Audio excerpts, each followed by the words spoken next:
All right, welcome everybody. We are recording. Happy winter. Happy winter.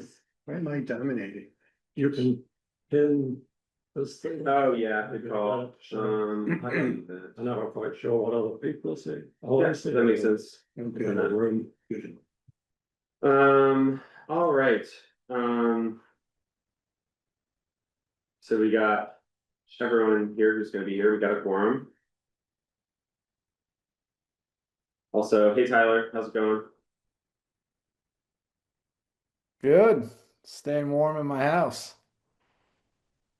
I can't hear you, but I do see you highlighted. Thanks for joining. No problem. Can we get a timekeeper and a minutes taker? Keep time. And I don't think I have enough battery to survive. You did minutes last time, so I think you were in a pass. Yeah. Maybe I did a 4-minute job too. I think you did just fine. I guess we'll decide in a second when we approve the minutes or not. Yeah. You, in timekeeping, I can, yep, I'll do some time. Yeah. What is the timekeeping strategy? Does it have to like match the minutes? That's a I see. technique. but That's sort of like Like you're the doing, chair. like stamping the minutes. Well, yeah, well, it's mainly just keep the meeting going, I think. It's not a timestamp on the meeting. Well, But that does have to happen at some point. It goes off to the closer to me. Yeah, it can be helpful to pass the timestamps along to that MCTV. Oh, Because it makes it easier for them to set all the breakpoints Oh, on I'm the sorry. recorded video. I had that wrong. I saw you sort of like the time cop. Oh, well, I guess- I think it's both, because, you know, I guess that would coincide, right, with the minutes when topics change. it should, but it won't always, because sometimes you go over and you borrow time for other stuff, so it's nice to pass that along. So they don't have to click around and figure out when the topic changed. Gotcha. But they're also pretty quick, so sometimes if you don't send that over to them right away, they just do it on their own. So, do we have any volunteers for a minute taker? I would do it. Is that okay? I guess to have a chair, co-chair? I believe it's fine. Yeah, I'll go for it. Because we're gonna be getting into the. It's a lot of like management It's really plan, just- revision stuff, so, Yeah. hopefully there's not a whole lot for us to take down. Yeah, okay. All right, next up, we have, October 27th minutes. I don't know if people have a preference. I kind of like just keeping up with the minutes, like one meeting at a time. I know Yeah, sometimes we were waiting and doing two at a time during a regular meeting, but I feel like it's easier to just look back at the last meeting and approve versus doing two batches at a time. Oh, So okay. I threw it on the agenda. Did everyone get a chance to look at the minutes? Yep, look good to me. Okay. Um, That was John who did minutes, I think. yeah, Yeah. I made a few suggested edits, ran it by Jim, and then they got posted as draft minutes for the last meeting. What would anyone like to motion to approve minutes from last meeting? So moved. All right, Ian, we have a motion, second. Okay. We'll take Julian's just because he didn't write the minutes, so, and then all in favor, say aye. Aye.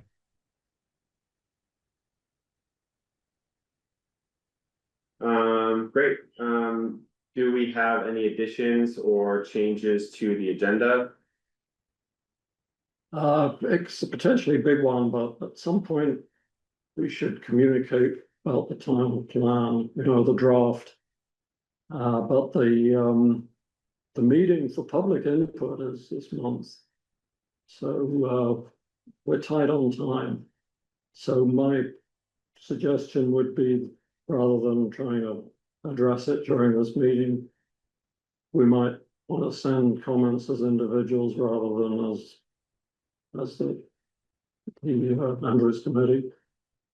Okay, do we know when the public feedback meeting is?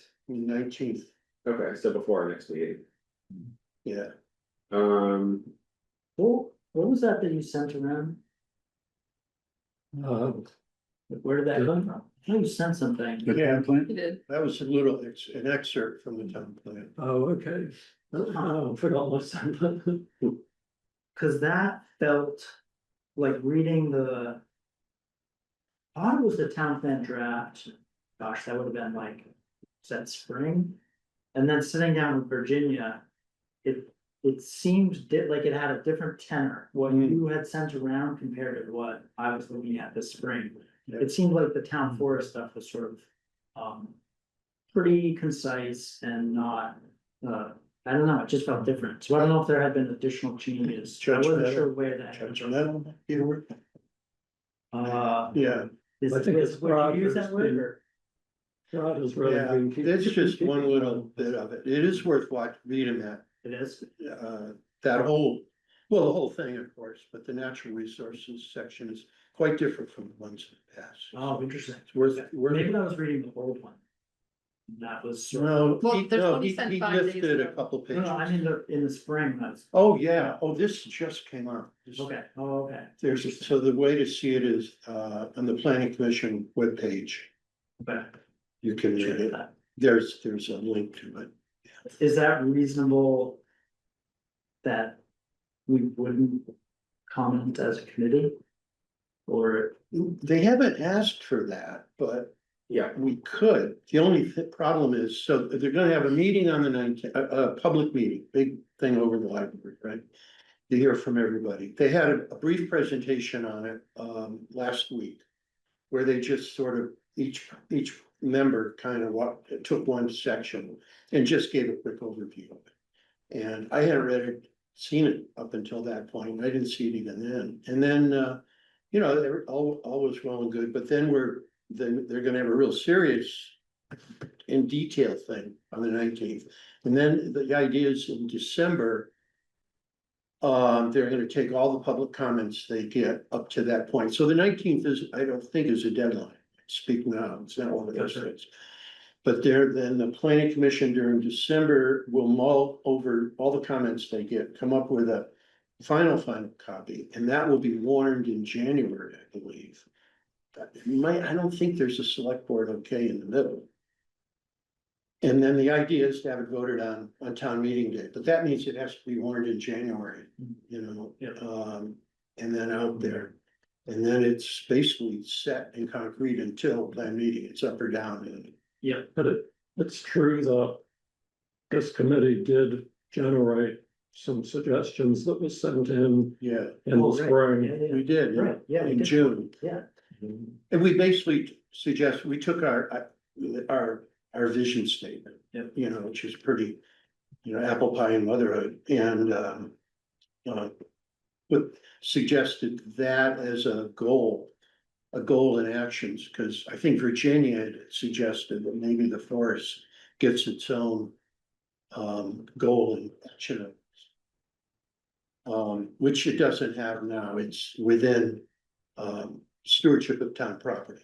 You know, which is where it was in the last one. To me, is okay, but anyway. Yeah, that's how it all played out. so it seems like the takeaway is people should take a look and submit comments individually. Yeah, I Because thought, otherwise we would need to talk about that today, which it doesn't sound like oh man, many of us have read through all that, and we would need to basically completely change the agenda, which. and we've sort of already contributed material as a committee. Yeah. What more can we do? Yeah. We're not gonna write it for them, so right, it's up to them how they. Yeah. yep. Okay, Cool, well, thank you for pointing that out. Any other additions or changes?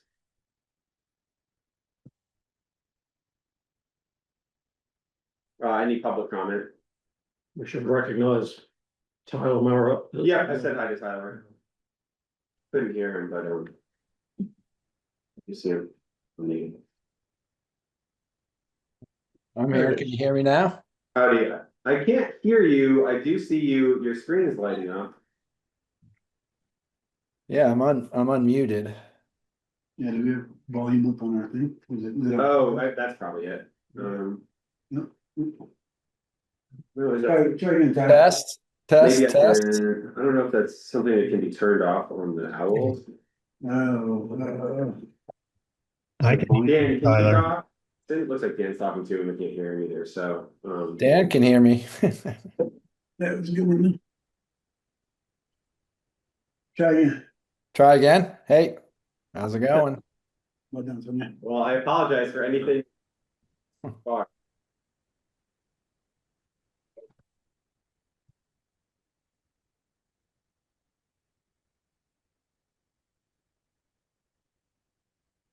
Did you have any public comment, Tyler, since you're the only public here? No, I was just interested in let's see what topic.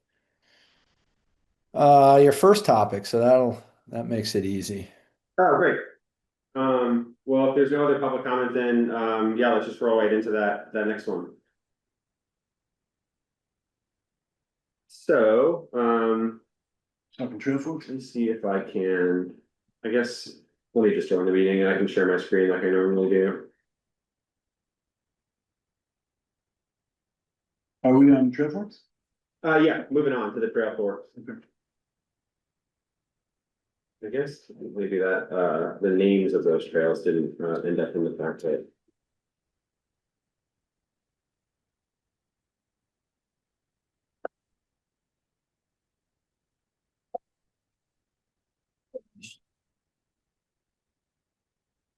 So if I could make a few comments. Yeah, please.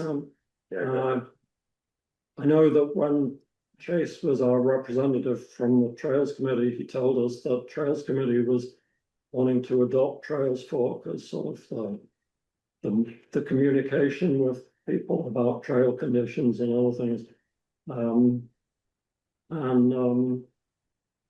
Well, I don't see any sign of it like at the Trails Committee website, the town website, their page.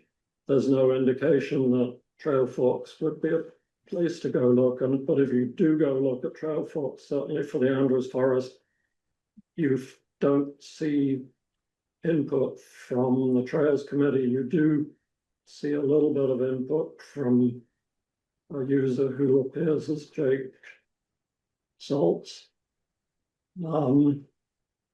about trail conditions, but certainly not staying up to date. So I think I would have two comments. One is that the trail map should be made accurate, compliant with the map that we've been using and posting at the kiosk.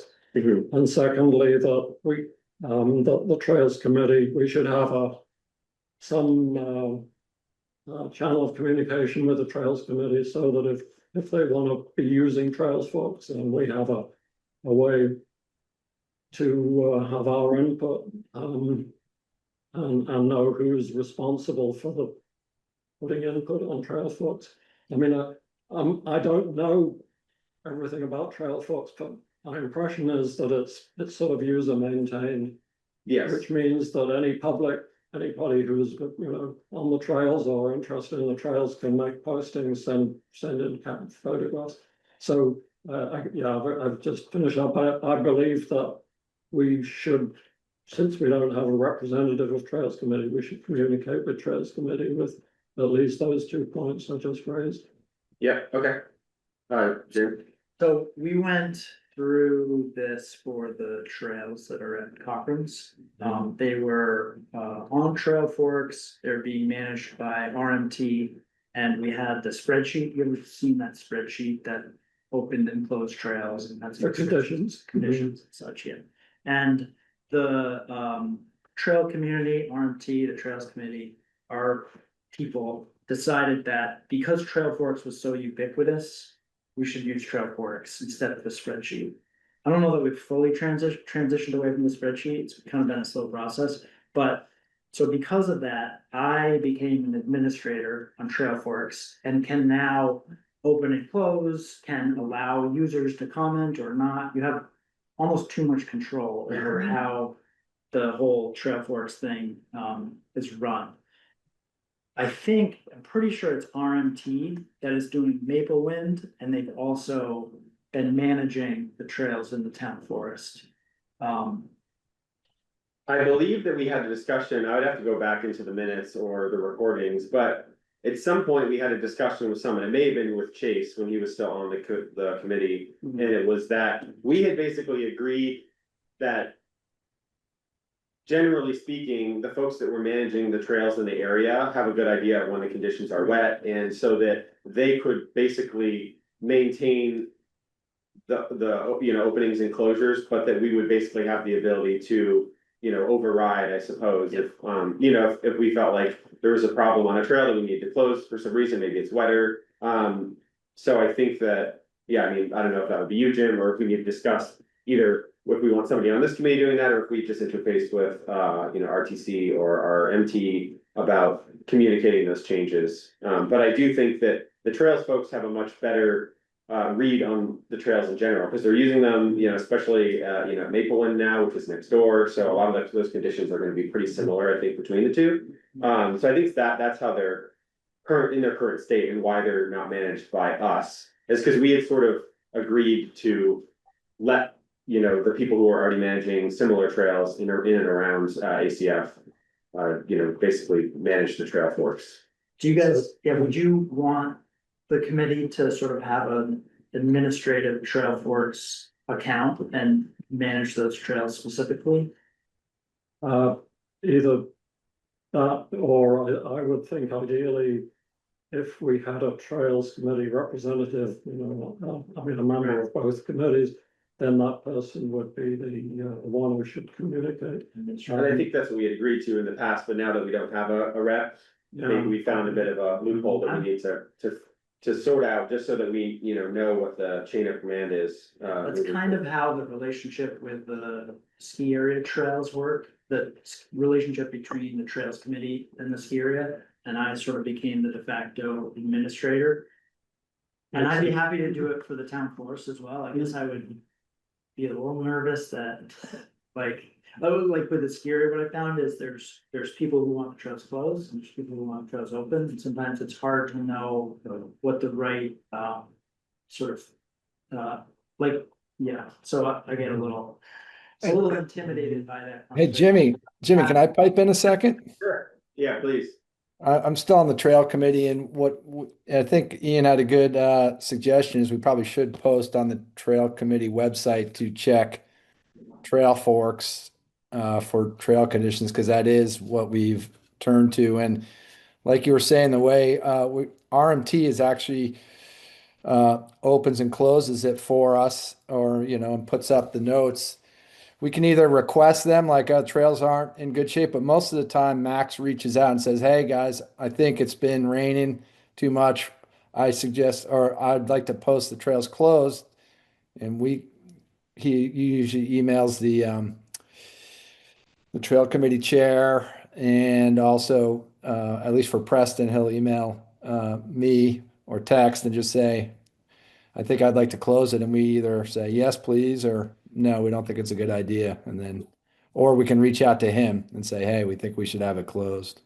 So you could have someone, a point person that just communicates with them as well. I think it is worthwhile to have it in conjunction, because if Maple Wind, is, I don't think you want Andrews, quote unquote trails open and Maple Wind trails closed, and just because they're right next to each other. Yeah. So the Trails Committee website shows links to the trail finder for the trails that the Trails Committee supervises. Doesn't make any mention of trail forks. So if the Trails Committee wants to drop trail finder and use trail forks instead, then that should be evident at the website. It should be publicized. Is that on the town website? Yeah, the town website page for the Trails Committee lists trails, but with links to trail finder, not to trail forks. And we send people to Trail Forks by way of that spreadsheet, or a spreadsheet. No, the spreadsheet has been replaced by trail forks. Right, but I'm pointing out that if you go to the website, the Yeah, spreadsheet is what comes up. That's on our. This is website? where the link goes to this. Oh, so it hasn't fully been. Right. So we ought to, Click on that link there. fix the link, Right, take people over to this guy. right. So on the ACFC website, that's what you're looking at right now, right? Yeah. Just so people know, and we're recording the town, I'm sure you're looking at it, but Yeah, where it says townwide trail conditions on our ACFC website, it takes you to that spreadsheet, which is likely outdated, so to your point, we should indicate that what you need to be looking at is trail forks. Make it public. Let's say, Yeah, yeah, it has the link at the top. So it's really a kind of a bounce you over to Trailfork. So we could get rid of the middle Well, page. except that if it opens the spreadsheet, you're gonna look at the spreadsheet. Well, I know, but if we change the link on our webpage, Yes. go yes. right to Trailfork. Right, that's what we need to do, I yeah, know the goal was to do away with the spreadsheet. yeah. That was the goal. Yeah, and if you're willing to play that role, Jim, I would favor that, cause I mean, there's no perfect way to do this, short of having somebody who lives in the forest walking up and down Yeah. with a bright board at the bottom, so simpler, Yeah. more consolidated is better, so. And you're expert at navigating those tensions between open and close, so Well, yeah, I'd rather have you do it than, Yeah. wait a month for But us like to meet. Tyler said, just mirroring the other trails Yeah, nearby, totally. it's pretty easy to do. Totally. So are there also issues with the trail map, like trail names and such? Yeah, most of the names of trails, which is very different from what we have on the map Right. They should at the match. kiosk. The one that I do like is Mountain View, which I think is a good replacement for the Stainer's Climb, which is of Yeah, which sort of never- unknown origin. But I asked Dana about that and he was like, yeah, you guys can definitely change it and I actually don't need any, ever want any association with that trail. there's Mountain. You know, when we Mountain built View. that trail, when the Andrews Committee built that trail, it was called Mountain View, so I'm not sure where the Dana's Climb came Oh, from. that's fine. Oh, interesting. Good to know. But also, what we call, I think, the access road has been named on Trail Forks as parking to power. Yeah, And then, it sounds like a political. the move. former former, fast trail is identified as Fields Road to VYCC, so that should be changed to Yeah. former vast trail. Yep. So just to speed things along, if we wanna change these, maybe, we can put a quick item on the next meeting. To basically, I or somebody else can basically just come up with maybe like a table or something that says like, here's what it says on Trail Forks, here's what we have it. We can decide on which one we're gonna go with, and then we just go down the list, and then maybe we have Jim or somebody else update the trail names for now. I think longer term though, the plan was to use like Abenaki language for most of this, so I feel like a lot of these are kind of placeholders. I mean, I guess that remains to be seen, but my understanding was, it seems like most people were behind, proceeding with, Abenaki names just because it's, a nice thing to do, and, I don't know how married to any of these current trail names people are. I think they're just kind of, trails need names so people know how to reference them. Right. Um, So 6:25, we're supposed to move on to the next thing. okay. We're at 6:30, but we still got bike traffic on Bass Trail. Yeah, just to wrap, so as an action item, who's doing this, you're doing this? Yeah.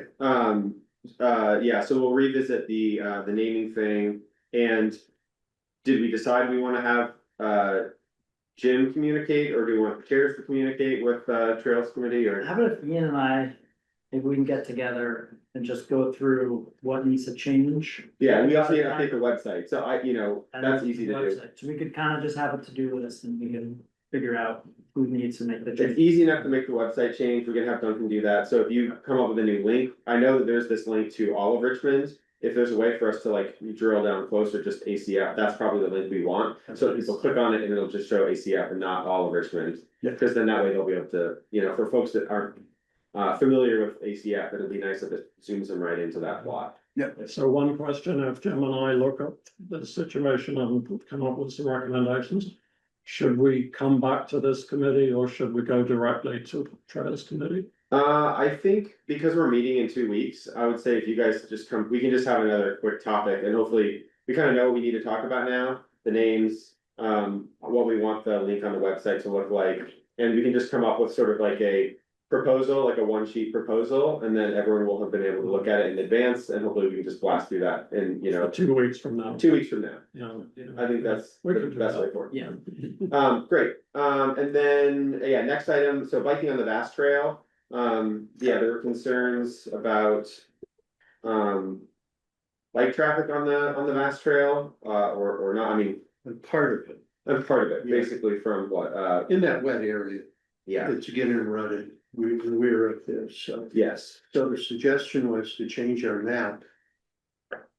Which actually, oddly enough, our map says the vast trail is pedestrian only.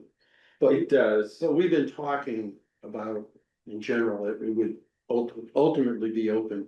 Yeah, that's not the long-term plan. My understanding is, I think pretty much everyone here agreed that by all traffic on the Bass Trail. Or reroutes, which we've discussed, would be Right. for, for all user types and not just for pedestrians. Right. But, yeah, in the meantime, it is a little wet and there are a few ruts, so I'm not sure So what that means for now. So when did you see rutting? This was recently? This was 2 weeks ago, right? I think it's that time of the year where it should just notice. Yeah, maybe. Well, Yeah, I think that's I think the whole thing, what I was wondering, yeah, close that section, but the part, and I should try to get this up maybe.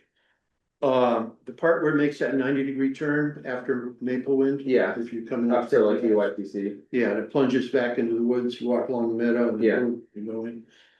That part might be dry. So I was Right. wondering if we keep that open to everything, bikes, walkers. Because, With that, yeah, get people over to DYCC would be helpful in that respect. I guess my opinion would be for now, because it is getting to be that season anyway. The trails are going to be closed until the spring. And. That's gonna be what, 6 months from now that we're potentially gonna see bike traffic again, on Bass. In the meantime, it's not likely, you might get a stray biker or two. Yeah. And then, by then, hopefully we'll have come to a consensus on. The management plan, which means then we can talk about that reroute, for Bass, which it seems like that's the way we're headed. In terms of putting a trail north of Bass that would, basically allow walkers and bikers. With potentially a few boardwalks over the streams to get around that wet section. Right. So I don't know how long it takes to do all that stuff, but at least we'll have a better idea for how we wanna proceed. Versus I think right now, I don't think it's really worth shutting down Vast to bikers. When it's gonna be kind of irrelevant for the next 6 months, and it might just sort of, inflame or aggravate, if ultimately there's gonna be a better plan moving forward, so. Do we I would say- have anything currently that suggests that that'll be closed? I mean, we don't have a mechanism right now to close those trails, do we? Well, I mean, on Trail Forks, I guess, or, we could. The kiosk. There's also, the kiosk basically says technically, the forest is closed from, the hunting season until April or something. I thought it said that. I think it's open. Yeah, I don't think it, does it say? that? No, I took a picture of it. Oh, okay. Well, I guess I Because I don't mean, know how many people are. What I had suggested is that for a while that we should do, if we're gonna do trails in the upper half, that we should close it from November 1st to June 1st. Okay, that was a bit. And that was in the discussion. I don't think we ever agreed on that. I don't think the past management plan has any closures like that. Got it. I think you're right. Sam, I think, I was talking to Bruce Hennessy, he has an easement for that road that allows motor traffic, and he said he would allow bicycle use as well, so I'm not sure how much control you guys even have of closing that Yeah, that's a road. good point. That's on our, Tyler, the parts of it are on our land, aren't they? Well, I guess He has an easement. he has an easement. Easement on an easement? Oh, I see. Is it? Yeah, he does have an easement. Is So that an You easement? can, control it. Where's the easement? the easement goes along that. So basically, we have an easement on his land and he has an easement on our land, or like our being the town's land. So basically, where it's ACF, Bruce or Maple Wind Farm has an easement for motor traffic. Mhm. And I guess I don't know enough about easements. It's too bad we don't have right here, because I feel like he's probably the professional. But you might be right, Tyler, in that Bruce can allow the traffic regardless. Obviously, it makes the most sense for us to coordinate and try to be as collaborative as possible. I will state that, it seems to be pretty clear that the wishes of the committee is to allow traffic along Bass. So much so that we want to try to preserve the existing Bass Trail so that it can still be used for motor traffic, and which is why we've been discussing how can we get a trail that's clear of the wetlands, basically, as Bass goes right along that section of wetlands, and we were talking about trying to see if we could reroute the foot traffic and the bike traffic, 100 feet north of Bass, so that we could continue that traffic without degrading the existing road, and then the road would just get used whenever vehicles. I think that's a great strategy, I think, because it's not like he uses the road that much, so if you can divert the pedestrian and bike traffic on to dry tread north of that, that'd be very good. Tyler, do you think it's worth, uh, like, trying to keep that open this year? Or are we basically at the point where, I don't think there's a lot. I mean, I think as Sam pointed out, there's going to be some stray folks going through at this point, but I don't think it's anything you need to officially open or close that connection there. I think most people right now, if they're using that, they're going, as Brad pointed out, from Maple Wind over to VYCC or from VYCC over to Maple Wind. Yeah, well, especially after tonight, things are Yeah. getting pretty soggy. Yeah, that's fair. yeah. Well, but the ruts we saw though were east of that connecting point from Maplewood. Yeah, I'm sure there's going to be some, some Yeah. folks that go through and that's going to be Sure. there, but Yeah, You're gonna be grooming that again this winter for the biking like they've done the past few years? we haven't talked about that, but Did it get groomed that far? I remember like some people had groomed a few sections for cross-country skiing around like the power line loop, but I didn't realize it went all the way to. to VYCC, yeah, it did. yeah, it was basically following that road and then through those meadows and even Urbanic Way was groomed. So I don't know. I haven't not been on the committee for a while. I'm not sure where that Yeah. stands. I don't. At some I point, don't there was a map, published map of the winter groomed trails. And it rings a bell. Yeah. Oh, yeah. Yeah. We basically had them grooming just what I was saying. Yeah. Basically, yep. What's on that Trail Forks map, the Fields to Fields Road to VYCC Road, and then a big circuit in the big meadow under the power lines, and then coming back over the power lines road and down like Urbanic Way. Something like that was groomed. Well, And it actually continued over into the VYCC zone. It was continuous into VYCC. Do you know, Tyler, Maplewood, are they gonna be grooming in the winter? I don't know. I just don't know. I assume they might be. The one thing it is south facing, so it doesn't hold snow as good as Yeah, northeastern areas. It seems to me like the takeaway here is for, like, we should look into a few things. I mean, I don't think it makes sense to make any sort of, like statement about closing the trail currently. It's probably not gonna get used much in the next 6 months. We should look into the grooming. And then also somebody should talk to Bruce, because we should look into the whole easement thing, Right. right? Because, yeah, I mean, I think we wanna coordinate and collaborate as much as possible. And I think we have a good long-term plan. And it's just about navigating the short term. Right. And maybe we can do that just by, if we can figure out how we're proceeding with the trail forks and the closures, that we can just indicate at the kiosk or on trail forks that, this trail is too wet for bike traffic currently, and hopefully most people will follow that, and then we'll get the rewrite in hopefully, and then we can, hopefully not have to deal with that in the future. I think there are 2 points of concern though on the vast trail. One is the wetland we've been talking about. The other is where there's a stream comes down just before it takes a right up the hill. And that's heavily eroded now and it's flowing water. I mean, there's no bridge or culvert there, so there's flowing water whenever that stream is. It's an intermittent stream, I think, but certainly in winter it gets icy, and then and if it's wet, it gets wet if the conditions are wet. So is that? I mean, maybe it's a safety concern. Should people be riding bikes through that point where there's a stream eroded down to bedrock? I mean, one option on trail forks is you can have like, without closing a trail, you can have like a thing. Like a warning or something? Yellow, Yeah. and kind of like you can say why muddy or call out a stream, which that would be one option, is have the RMT folks just call that out and say it's muddy, please avoid it. And then you're not really closing it. Okay, so maybe, I'll pull a time check here. yeah, thank you, Jim, yeah. thank you, Jim. 15 minutes behind. So yeah, maybe do you guys wanna discuss that a little bit with your trail fork, some discussion, and then we can hopefully revisit it. I would say that for now, we should just, yeah, put a warning on it. Yeah. And then we can talk about this in the spring, and hopefully we have a better idea of how we're proceeding with everything, and then. Yep.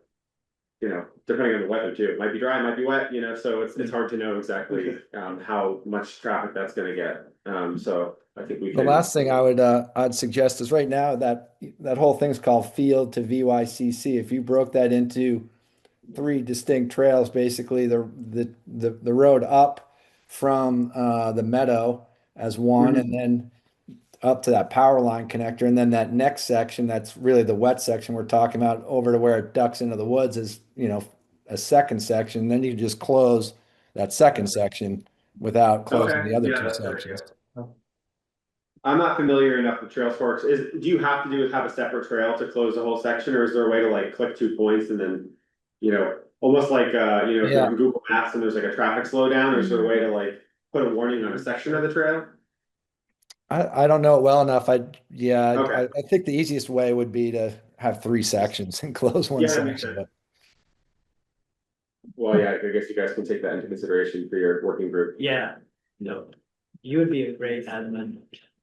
Yeah, I mean, you guys come up with your proposal for how you think we should proceed. We'll talk about it next meeting, and then we can decide. Yeah. Who, if anyone, should have, admin privileges, or if we wanna have just designate RTC or RMT. Yep. As the admins, and we can, we can, We have a plan. yeah, we can bring it back up next meeting. Cool, any other, thoughts or comments on this item? Okay. Back to everybody's favorite topic. Brad, are you keeping timestamps, or you want me to keep timestamps while you focus on the notes? That'd be great. Okay. Yeah. I'll keep timestamps. Okay, thank you.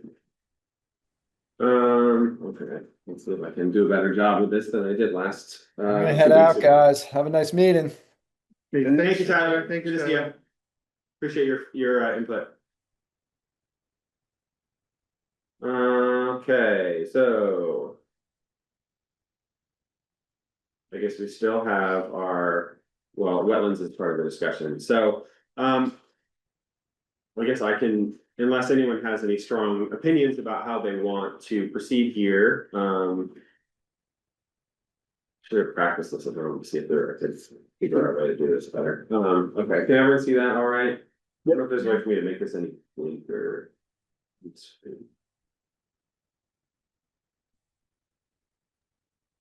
I reworked that section again. I can Zero. put it in the chat if you want. It's in the packet. Okay. So there was the packet version, but then there's another version that Dan sent me after the deadline. So we can look at that, because we didn't really come to a consensus on, how to rework this section. So I can bring up the one that Dan sent. That's subsequent to what's in the packet, is that right? That's what, because there's one. This is an iteration on that. Okay, so- so ignore what's in the packet. The packet. Yeah, I updated what's in the packet. I think made it in response to the feedback that I heard at the last meeting. Yeah, so, Let's see it. yeah, there's, I'll bring it up in a second.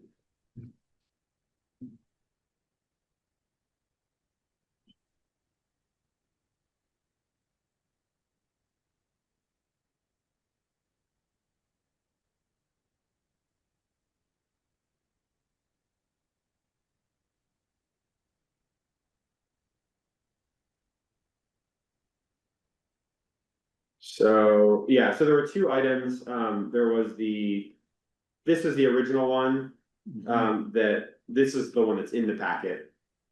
That Dan had sent during last meeting, so 2 weeks ago. Dan wrote this up while we were meeting, we talked about it a little bit, but we didn't have enough consensus or time to talk about it, so Dan took some of that feedback.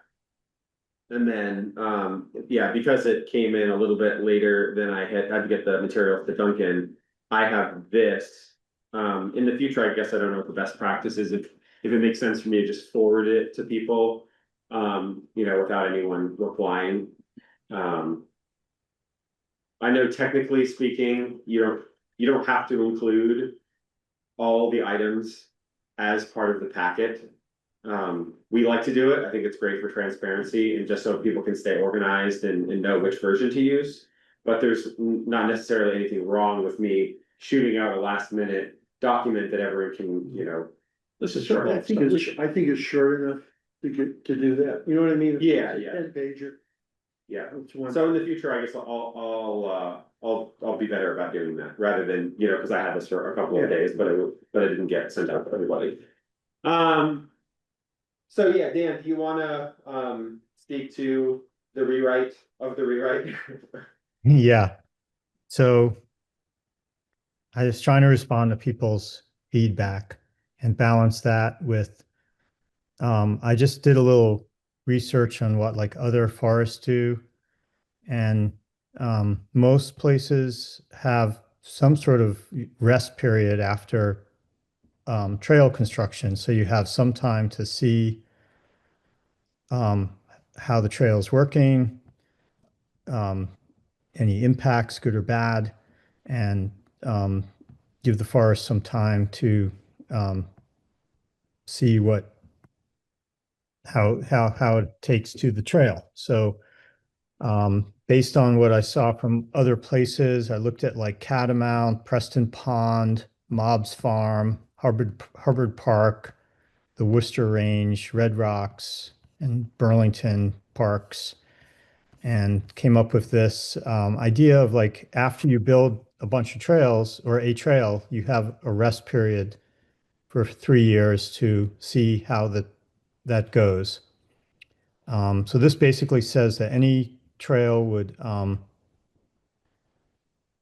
be considered during a defined planning period, probably during years 4 and 5 of our cycle of updating the management plan.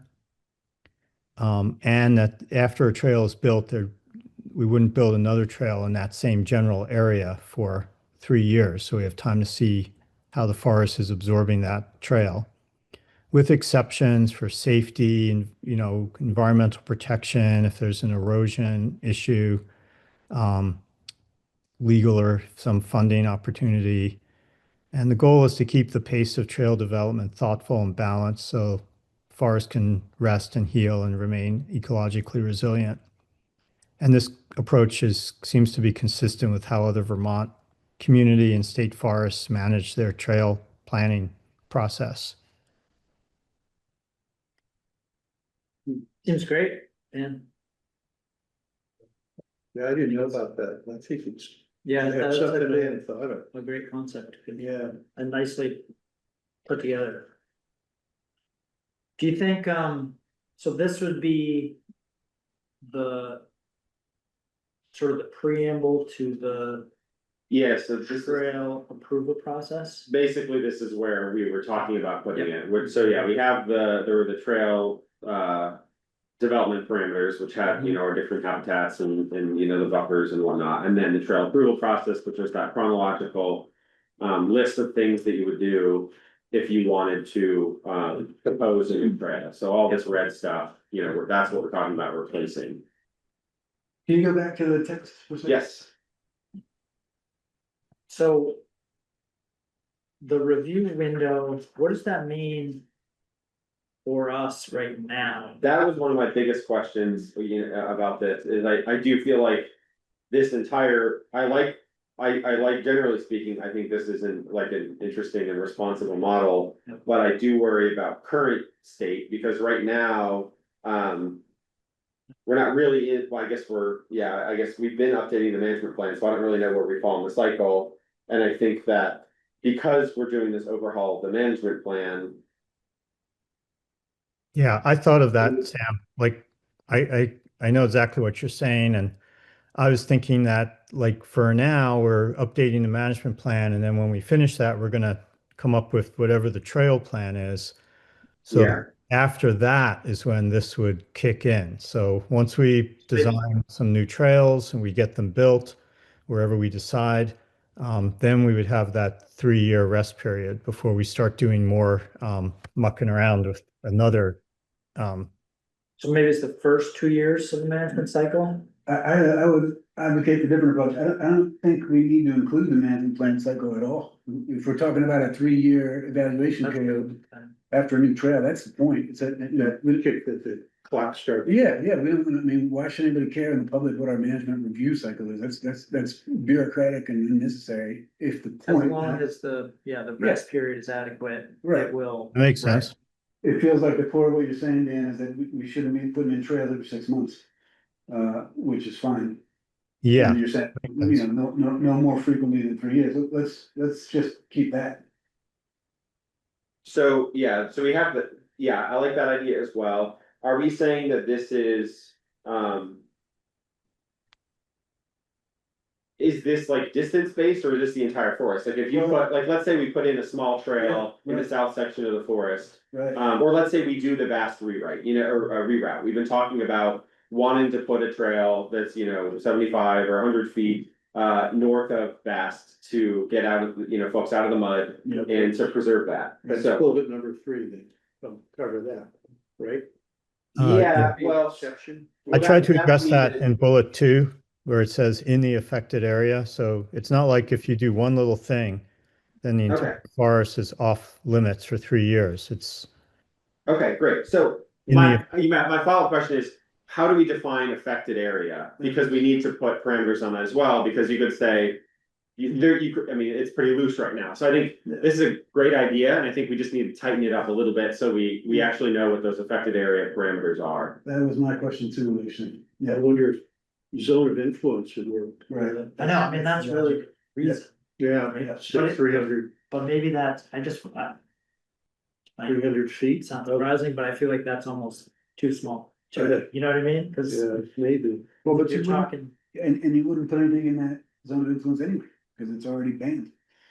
If you make, you know, but you wouldn't, what is the affected area if not beyond the zone of influence? Would it be, yeah, I think it would just make sense to just draw a line, like have a distance from a trail, right? So let's say we put in a new trail somewhere in the forest, just imagine it, anywhere in the forest. And then this would apply to no new trail development within X number of feet of that new trail. So let's say on year 1, we're not talking about management plan cycles, we're just talking about just time in general, right? So on year 1, there's a trail proposal, we approve it, it goes in somewhere in the forest. So then we start the 3-year clock, right? So then somebody else decides they want to put another trail in ACF, but it's in a different part of the forest.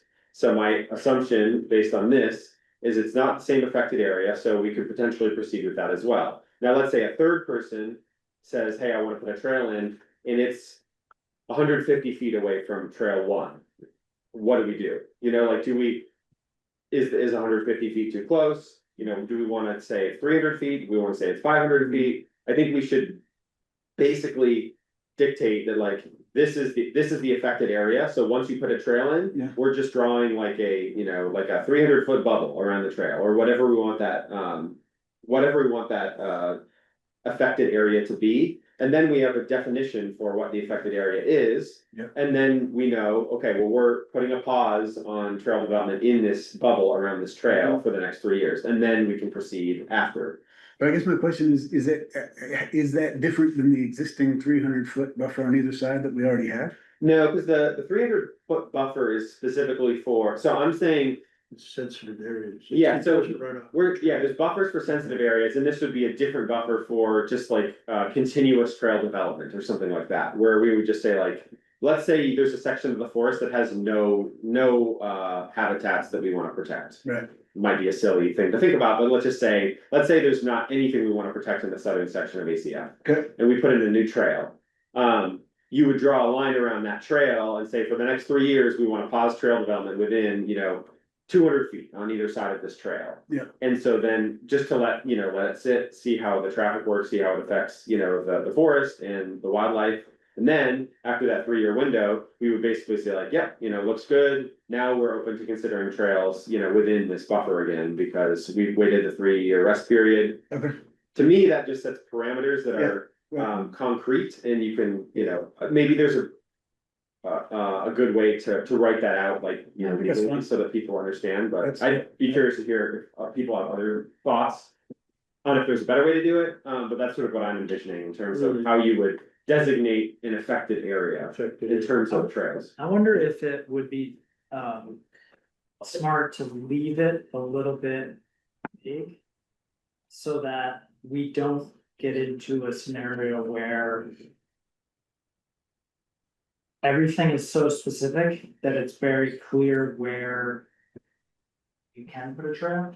Uh-huh. Such that trails are perpetually being proposed and put in, right? Cause a lot of this is kind of, we don't want this, we don't wanna see the forest overrun with trails, nobody wants that, right?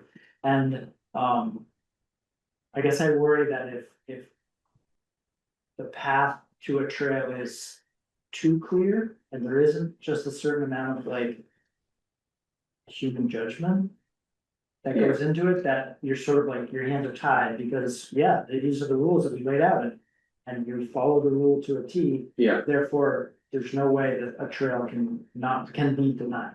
well, it still would, a trail proposal would still have to go through all of the other criteria, so we're saying that on top of, like the buffers that we're putting on the natural communities in the forest, we're also basically creating another thing for the rest period. And so I think that realistically speaking, there is gonna be judgment, because this body is going to be vetting any trail proposals anyway, and on top of that, you're basically saying that, like, you still have to go down the checklist and make sure that you're not in violation of any of the buffers that we were designating for the natural communities.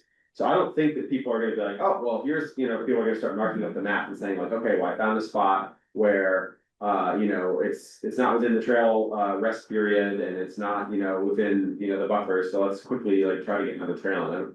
I think realistically, I don't, but maybe, I don't know, maybe that's the mistake. If this was a little bit, I don't know, vague is the right word, but non-specific. Would it kind of allow for, Discussion.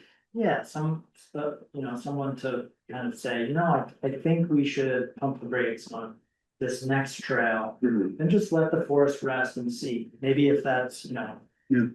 maybe that's. I kind of agree with Jimmy. I mean, it seems like, have a little room for clinical judgment here. Yeah. Yeah. I think, so I agree with the need to give the committee the control that it would want to manage the pace of trail proposals and developments, absolutely. I think we can do that and give as much clarity as possible to somebody who's proposing, because I think that's only fair Right. to somebody who wants to propose a trail. And if you look back at the Meredith Naughton report, the zone of influence is just one of several categories that she mentions. I mean, she talks about consolidation. You want to have as few trails as possible. You want to have, you want to be accounting for breeding seasons. You want to look at the trail use volume. And in our thing, we have trail use volume, but we don't have breeding seasons or consolidation. So I think what we want to give ourselves is the criteria to judge the appropriateness of a trail according to the criteria that we think are important. And if we're using Naughton, we should use Naughton's things. Okay, But give a fair shake to the people who are proposing to like come up with a good proposal if they're gonna propose it. And I think where the discretion comes in and where the judgment comes in is where we judge, how does it meet up with the need to consolidate trails, the need to respect zones of influence, breeding seasons, and so forth. Yeah. Which probably means in the objectives, we probably need to add something about consolidations or breeding seasons, or in some part in here, which, because we don't currently have it. But that's what I would argue, just like for fairness and transparency for everybody, so that our subjectivity is like well delineated, our discretion, like we want to be as clear as possible with the public about where we get to judge and where they get to propose. Right, and yeah, well, that's a good, but. so are you suggesting any tweaks to this, or are you saying we shouldn't draw any line, and we should basically just leave it to ACFC to decide? No, I'm saying I would like your suggestion for clarity of 200 or 300 feet or whatever you want, and I think you should define the affected area, because I read that and I go, what does that mean? The whole forest is Yeah. affected, what is it? Yeah, So put some feet on it, if you like, and then I would add in either our objectives or in our trail criteria, to look at not just the zones of influence, but, you know, are we considering trail consolidation? Are we considering breeding seasons? Are we considering impact to certain taxonomic groups? There's all the knot and stuff. Yeah, And so then, you know. Instead of, then we can decide. instead of like feet, 300 or 500 feet, do we want to just do like quadrants of the forest? Like if you put a trail in one quadrant, you're not going to revisit that until the 3-year period is over. I guess I would worry that, like, I think. Someone with quadrants probably shouldn't have trails, right? and they probably won't, you know, like the They probably- northeastern they probably section won't. has pretty much most. Except for the original concept map, almost there's been practically no discussion about putting any trails in the northeastern section, aside from the existing like vast grandfathered trail. My problem with maybe quadrants would be like, well, what happens if you just nick the edge of a quadrant? Then all of a sudden is that quadrant off the table, you know, for the next Right. 3 years? Whereas like if you're just putting a little bubble around the actual trail that got built, that's an accurate, you know, Right. that's a very accurate way to just monitor the section that you just affected. Yeah. Well, if you're gonna do feet, then you have to think about like build it out. Do I want a trail every 300 feet? Do you want a trail every 3,000 feet? Like how many trails do you want? Parallel trails do you potentially want? Yeah. Not that it's gonna No, happen, that's but exactly right. you have to But I think plan, that's- like build it out, Yeah. most highest scenario. You still have, you still have the. Hold on. Dan, are you, I just wanna make sure Dan can finish this out, and then Julian and Brad. Yeah, Did you finish your thought, Dan? Sorry, there's a lot of people talking. Yes, thank you. sorry for jumping in, Dan, but I was jumping in because I actually agree with you, but I think where we control for the density of trails is in this consolidation rubric that Meredith has. In other words, we don't want an infinite number of trails, even if they fit in the forest. And I mean, you were saying that earlier, I know that's a big concern of rights. Like, we can control that with both the thing that we have about using existing trails, but also a piece that is missing right now about trail density and the need to consolidate trails to as few trails as possible in the forest. So what I think we're trying to control it with the wrong, the wrong section, you know what I mean? Like, we need another bullet point somewhere in there about consolidation and managing trail density. And that will be, I think, probably a subjective judgment, and then we control for the every 300, every 3,000, like you're saying, Dan, but through a different measure. But I think this is what you're saying here is in this proposal, is that, yeah, we need to see what the impact is on the place where the trail is. And not build anything in the meantime, because then we can't even evaluate properly. We're comparing apples to oranges if we build things on new things, and we don't know what the impact is of that new thing. So Yeah. I just want to make sure we're focusing on each part discreetly as possible. This says, don't build anything within X distance of the thing that you just built, so you know what the impact is. Yeah. We need a separate thing to say, in the whole forest, we don't want 1,000 trails. We just want trails that are appropriate for the density of what we have. Yeah, And that might be what we're missing in another section. okay, yeah, that's a good takeaway, and probably something that we should put, yeah, somewhere, I don't know where the best spot is, but. Putting a general note about, the goal is not to have trails all over the forest, and so, yeah, you were saying consolidation, which could mean two things, like. Consolidation could mean, well, we're just going to take 3 trails and make it 1 trail, or it could mean we have 3 trails across the forest and we're going to consolidate them to 1 quadrant of the forest. So I think we also need to talk about, what do we mean by consolidation? Do we mean that we want a fewer number of trails, or are we trying to cluster the trails into 1 area? Because those are similar but slightly different ideas. Or both. Yeah. Or both, yeah, sure, Exactly, yeah, exactly. you might wanna do both, but I just wanna make sure we're on the same page, because originally I was thinking consolidation as. Packing the trails all in 1 area, but then you had mentioned talking about just limiting down to 1, and that's also consolidation in a different Yeah. way. Right, well, the way that Meredith puts it, she says minimizing the spatial footprints and total area Okay, that the trails span. oh, okay, That's a good way to put The it. language is already there. got it. It's pretty good. So do we need to have a number of feet associated with this rest period thing that are?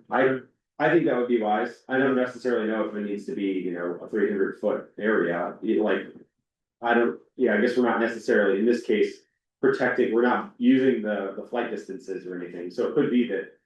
100 feet or 200 feet is satisfactory, but I do think having some defined number of feet is wise for us to be able to designate this as a rest area, after developing the trail. Yeah, let's I'm gonna say, call it 150 feet if you like, if you want more, that's fine, whatever. Right. Yeah, I don't have any, I guess my only, and maybe you would never want a trail. Or another trail 150 feet away from, I mean, I Yeah. suppose intersecting trails, but in terms of like. Carolyn. Parallel, right, that's Mhm, definitely Right. over trailed. Well, right, but what I'm saying is that yes, agree, and I think you control that in a different segment, but if you're talking about, I think, and I might be wrong here, but I think what Dan is suggesting is that we have to monitor and evaluate the impact on the forest of this trail.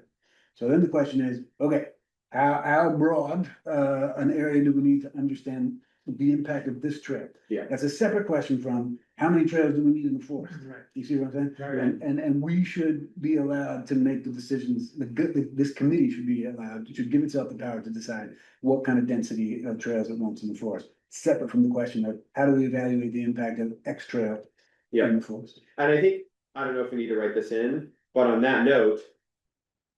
We might want to consider, well, what if somebody proposes multiple trails at the same time? Is that allowed or not? Because like, Yeah. you could decide, well, we're gonna put this trail in and this trail in. Right. And because like they're connecting or they're parallel or they'd be within the Yeah. buffer. Yeah. That you'd want to do them at the same time, because Yeah. otherwise then you would not be able to do it until 3 years from then. But maybe. Yeah.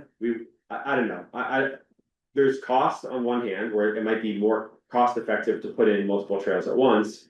On the other hand, you might wanna just do a very slow and incremental approach, just so we don't go too much too fast, and we wanna say like, just one trail at a time. Yeah. So that we can put a trail in and monitor, then put a trail in and monitor, and just kind of take that slow approach. I think both could Yeah. work, but we might wanna mention that here.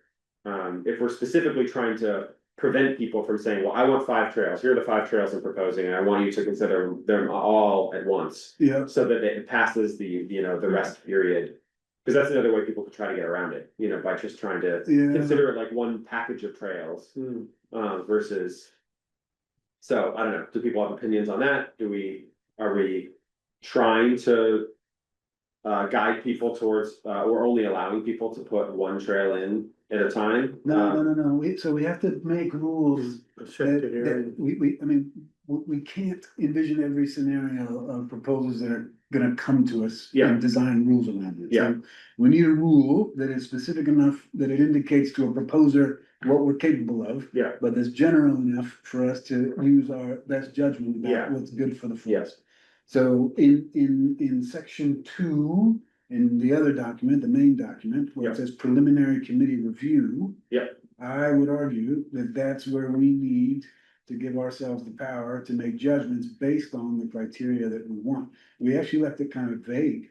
There's only 2 bullet points in Yes. section 2. Yeah, So I think what we need is maybe another bullet point that says committee will evaluate trail proposal and make recommendations based on the management objective plans or something like that. In other words, give ourselves the power to say, like a trail, it's not perfect. Here's what we suggest. If you wanna keep going, you need to do X, Y, and Z. yeah, We don't have that at the moment. yeah, In our number 2. Number 2 is where we come in, but we don't say, we don't give ourselves the power to do much in number 2. And that's where this committee would have the most opportunity to opine on a trail proposal. yeah. I mean, that basically, you're saying we're gonna use the criteria that we laid out. We just need a little bit more of the criteria, right, the consolidation, potentially this rest period concept, that those just need to be included, right? Yeah, Other yeah, than that, we have of course, we're gonna evaluate based on our criteria, we've published it, it's in the management plan. well, except we don't say, so number 2 is where we evaluate, but we don't give ourselves the power to make changes or to make recommendations. It just says consideration of preliminary approval, right? Yeah. Well, I think that's kind of implicit, right, that we have these trail development parameters of Yeah. what to follow, you know? Yeah, well then, Okay, maybe, so we're maybe gonna, that's just what, maybe that's all we need, is just, we're gonna, yeah, but just the. According to these right, criteria. The parameters which, So do we wanna put that, so I guess if we go back to, there's parameters, and then we also have, I mean, there's just the. Recreation objectives and actions. yeah, Do we need to instead just put the bullet point, up here? yeah, maybe. In either objectives or actions to say specifically that we're trying to, consolidate and Yeah. make sure that we don't have high trail density. Yeah. And then that is, my understanding is, anytime somebody comes to this committee with a trail proposal, we should all be coming back to this section of Yes. bullet points and say, Yes. yes, I've reread all of these things. yes. And now I can see the proposal Mm. and I can look to see, is this in line with the objectives we have for trail development? Yeah. Is this in line with the actions that we're trying to take? And Exactly. if one of these points says, we are trying to reduce the amount of trail density and we're trying to consolidate trails, then. If somebody says like, hey, here's a 5-trail package that I wanna promote, we could say, hey, you've got a couple cool trails here, but we wanna see that like consolidated down to 2 trails. And Yes. like, we'll consider these 2, not all 5. Exactly. And we ought to be able to have something about that, a rest period right there too, right?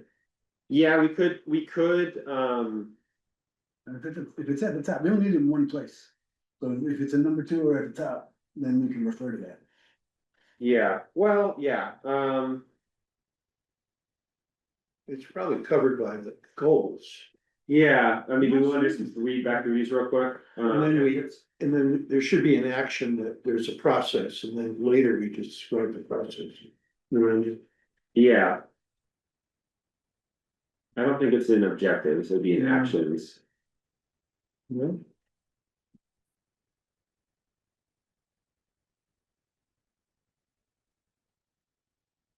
I mean, it could be like here. Because we're talking about. Promoting using existing trails, Yeah. bypassing ecologically sensitive stuff. We talk about, site build and maintain the trails, keeping with the approval process, and then here we have.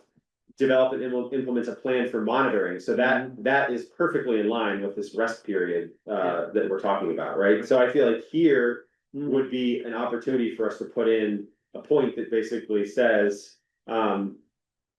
Something about trail density and rest periods, like, rest periods for the forest, so that. Yeah. I do think it is kind of worth. I do think it is worth actually repeating here, just to kind of like Yeah. drive the point home, and then Yeah. that way it's not Yeah. misinterpreted later. Agree, Um, and then that point number 2 down below, I think we should say something like the committee will review the trail proposal according to the objectives and actions. Yes, and, yes. And can make recommendations for modification to the, Yes. to the proposal. Yeah. I think that's great, and then that way it reminds us, go back to the objectives and actions. And it gives us the right to power to say, Yeah, not 5 trails, but this one's pretty good. yeah, okay, so, if I go back to here, evaluate trails and,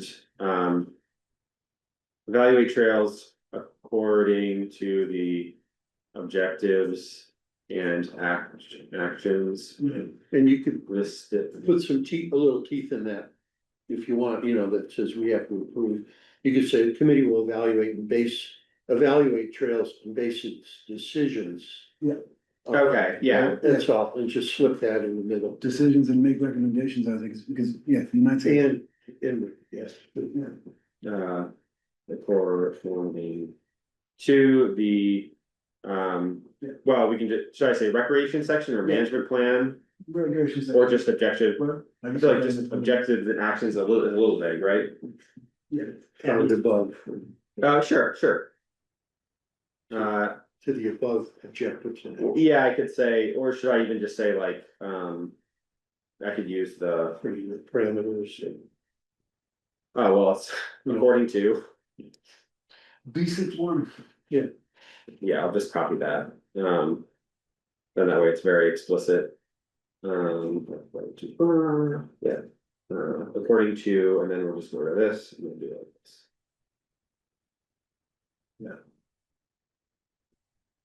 Can we say, in alignment with instead of according to? Yeah. I always appreciate your input. Yes, So I can sleep at night. Yeah, no, this is great. I almost said, Sorry? kidding, no, that's good, I like it. Okay, so now back to, the point that, we were gonna add. Yeah. So here we have, um.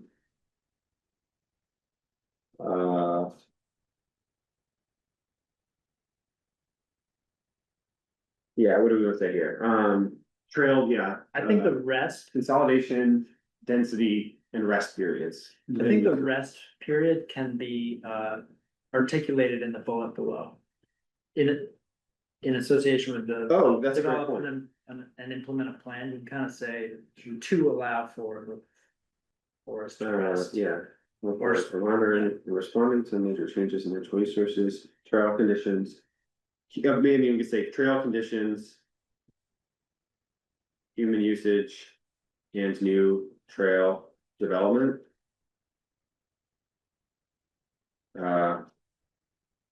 Changes. Right, because right now we're basically just saying like usage, natural resources. Trail conditions, but we're not necessarily talking about. Monitoring and responding based off of a new trail. You know. Oh, I see what you're saying. You know, Yeah, right. As well as impacts of new trails and stuff. Yeah. After you. Okay. Your comment as well as. Yeah, as well as impact. Impacts, X from new trail development. Utilizing rest periods for. I don't know, I think. Or, because we also wanted to say like 3 years, right? well, I wonder if that should be down below. Yeah, sure, okay, so This is just, a little bit general. Um, Judgment and. And then in the trail, no, even in the trail development parameters, I don't think it needs to be specific. well, we could just say, how about this? Utilizing rest periods for monitoring after new. Trail development. Does that work, or? You're killing me, dude. Maybe it is a separate bullet, I'm kind of ready. Yeah, Is that what you feel, Sonia? Yeah. It should be, yeah, This should be what? sorry. yeah. That it should be, yeah. That has two. That it's two Okay. separate concepts, sorry. And, the human usage. Citizen, traffic. you're on to something. How about just you? Traffic. Yeah, yeah, Traffic. yeah. So then we can just say. And if I pay extra, can you give me an Oxford comma? Oh, sure, yeah. I love Thank that. Utilize rest periods. Yeah, I mean, I guess that is better, just how it reads on bullet there. Do we want to also say something about the consolidation? So, Consolidation, Like, minimize redundant trails. how did Meredith say it? She says. Spatial. She says minimize the spatial footprint and total area of. What trail span would be that kind of adaptation, it's in a different sentence, but. Spatial footprint is or. Yeah. In total what? Total area Over there. of trails. I mean, that pretty much says it, Yeah. in simpler words. Yeah, yeah. did she say it better, or we could just left it right from? Yeah. Yeah, I mean, the problem is it's some slightly different usage, it won't quite fit, that's pretty good. Like, does it make more sense to say like trail footprint versus Yeah. just trails? Yeah. Yeah, consolidated, to say where possible, trail footprint. Would it be trail footprints? Or footprint? So I'm not. Yeah. S or no S? Leave it. I think a footprint is, okay. Okay, so now that we have this in here, and we're cool with the order too, like we added one here, and then we added one here. Mhm. Okay, so now we can go back to what we were doing before, which was, I guess, over here. So, I would take out, the first bullet point, would be my suggestion. Just strike it, let's not, because I mean, the second Yes. is gonna be off anyway, and let's just, link it to that. is everyone okay with that? Dan, how do you feel? I see a nod. Good, okay, great, so. We remove that, Yeah, um, yeah, I would put 150 feet around the affected area. yeah, where is affected? The next one's first sentence, the current first bullet.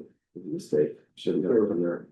Within X feet of the trail, so. Yeah, right, yeah, Cause that's the definition of the. the effective. Is that first bullet point sentence? Yeah, no new trail approvals in the affected area, yeah, so no new trail approvals within 1,000 feet. 1,000 feet, is that what you said? I don't know, like seriously, how many trails do you want running parallel to each other? That's- That's a different question. There's two questions.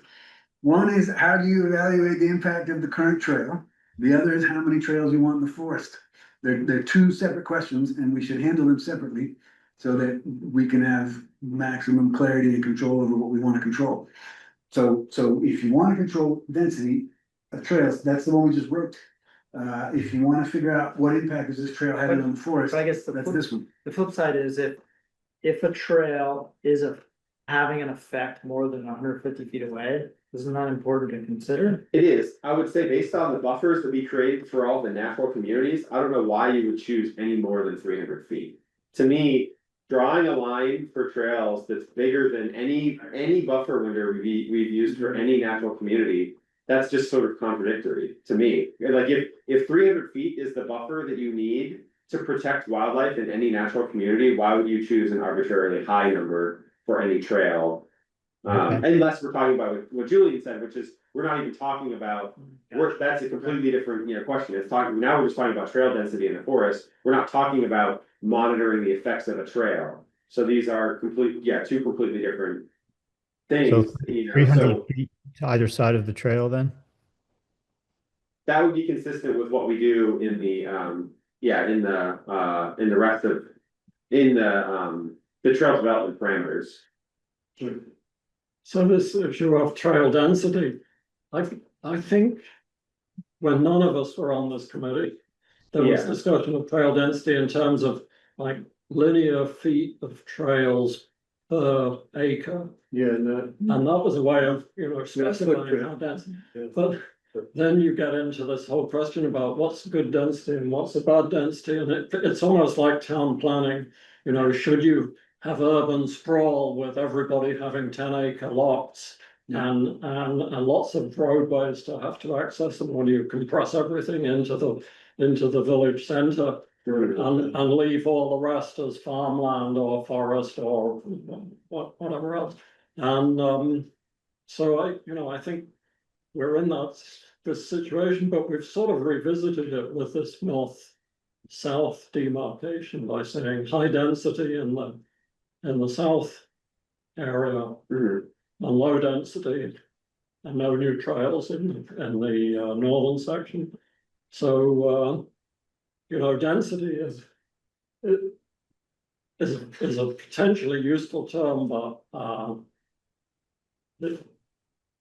to me, it's very unclear how you, first of all, define density, and secondly, how you define the merit of high density versus low density.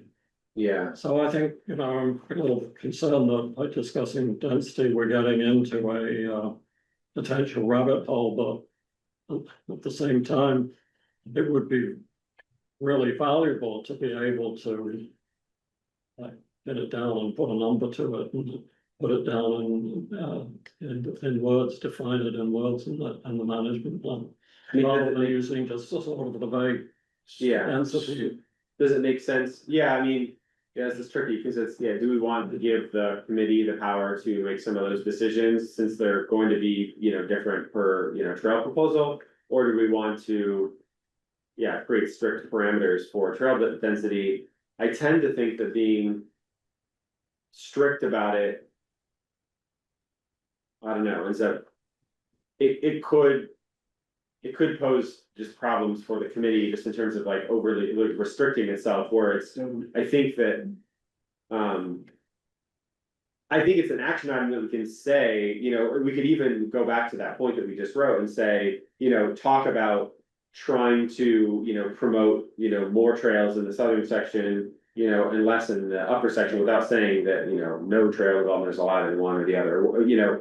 It helps guide people's decision making when a trail proposal is put forth, so then somebody could say like, hey, I want 5 trails in the northern section. And people might say like, hey, looking at the action items here, and it says like, we're trying to promote trail density in the southern section. So maybe we just do 1 trail here, you know, and that still helps guide the committee, this committee and the future committee, when we know, when none of us are here any longer, you know, on this committee. You know, What's that? you know, something.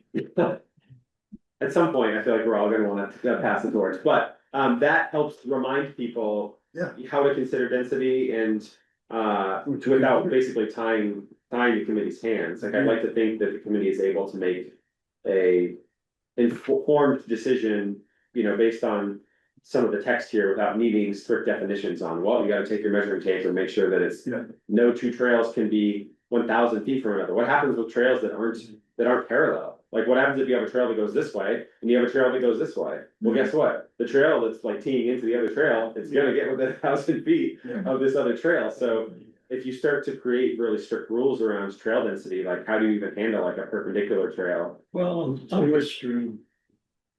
Cross it.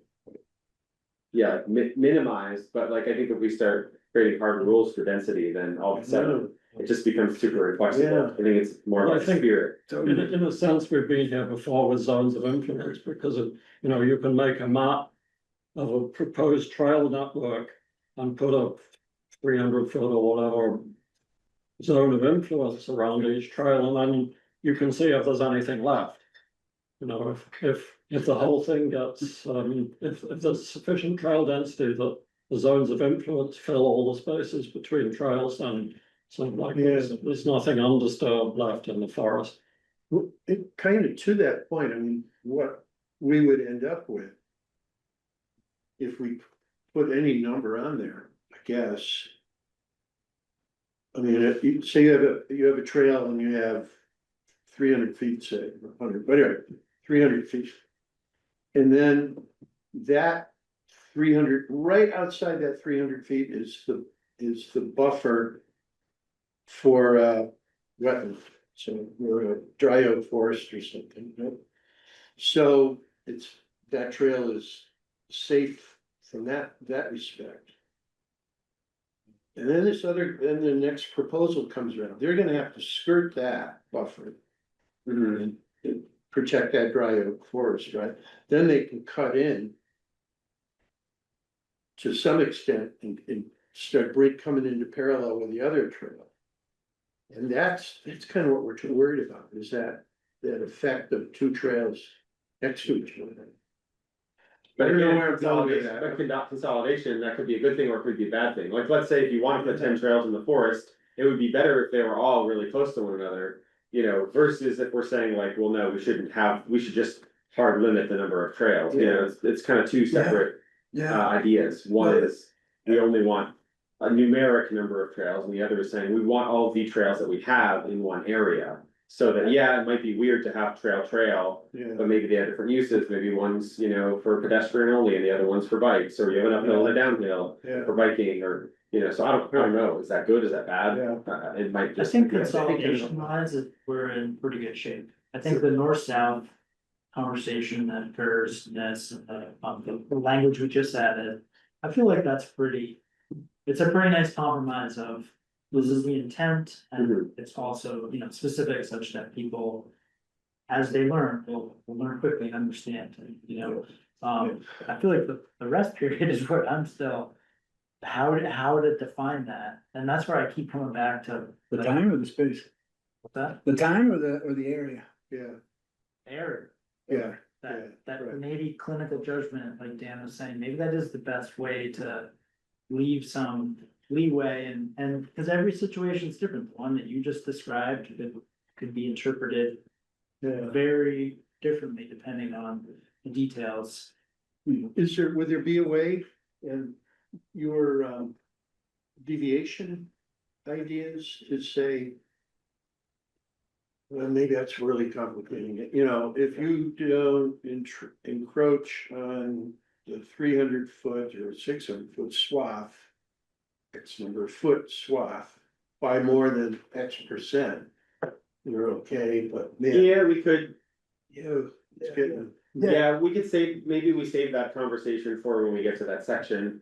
But it could be treated the same way, like if we come up with a simple, equation or like general rule for, here's how much we're allowed to deviate into a buffer. Yeah. We could consider a buffer on a habitat as the same buffer as like a rest buffer, and there could be the same allowance, like whatever we decide, if it's like, you can, incur on an existing buffer by 10% of the buffer value, right? So like 30 feet into a 300 foot buffer, the same thing would be true of a rest, buffer zone. Yeah, I do think we need to trust the future committee to a certain extent to be reasonable. And look at the proposals as they come and see if they fit the objections and actions and be guided by the intent and Yeah. hope that they'll take the reasonable approach. There is I don't think we can lock it down too tightly. I don't think we can make it too loose. I think it's gotta be that sweet spot that you were talking about, Sam. So I would support something that guides but does not, remove the ability of future committee members to reason and make good decisions. Yeah, Can you- I would go with, I still think, I like what Jimmy said, keeping it more general. Like keep it saying the affected area or like that area of any new trail or major reroute, that area of the forest and enters the minimum 3-year rest period, because it maintains flexibility for different forest zones and project scales, allows the committee to apply judgment, and avoids like debates over measuring exact distances or, and Yeah. I didn't see like actual specific footage threshold in any of the other things I was looking at. I don't know. I mean, it would saying 300 feet or whatever number of feet, it does give a bright line for the applicants, but I just think trusting that this committee is going to be trying to do what's best, I think letting us have that, like some judgment would be more flexible and would work.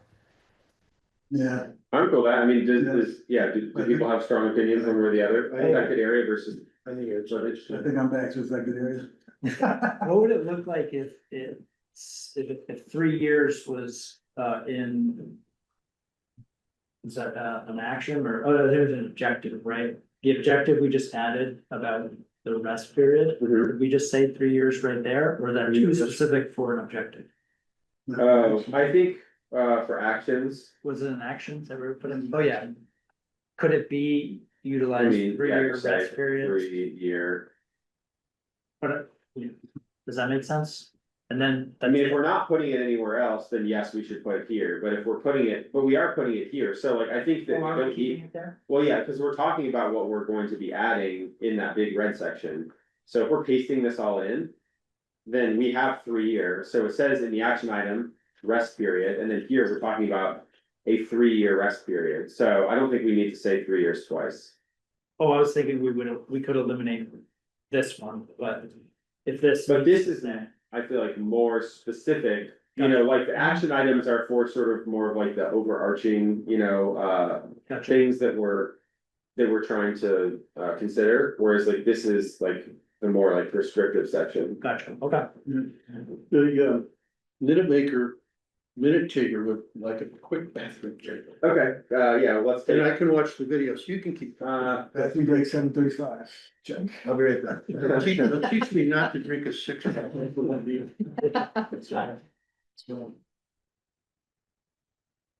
we'll just postpone for a second, it'll be quick.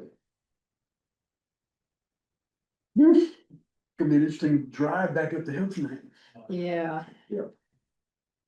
Yeah, I was slipping a little bit slipping a little bit on my way down the hill, just because I need to change my tires still, and it's like. Same. Although I'm a little less worried going up than going down, it's like, Yeah. going up, worst case, it's like I can't make it home, Yeah. but going down, it's like worst case is I slide into something With and. telephone poles. Exactly, so, And I think it's, if you can't make it up, you gotta turn around. well, I can park and I can walk, I mean, I can, at the worst, I can turn around, I'll just park here and I'll walk up the hill. What's that? On the hill, and you're like, alright, so now I'm gonna spin this. Oh, true, okay, yeah, Yeah. when you're stuck, yeah, you need to like back up, that's a good point, that happened to me one year, when I went to, up to Camel's Hump. To hike, and it was before they redid like the parking lots and whatnot, and you know, they have like there's like the expanded lots, and then there's like the winter parking lot, which is Yeah. off to the left beforehand.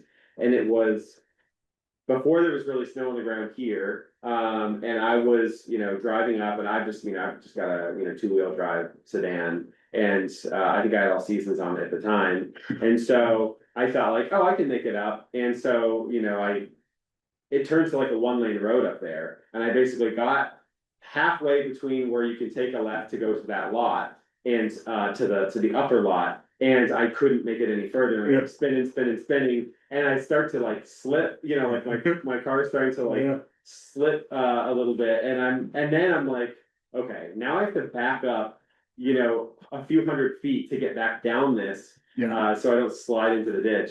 yeah. And yeah, it was pretty sketchy, but Yeah. thankfully it worked out, but I won't do that again.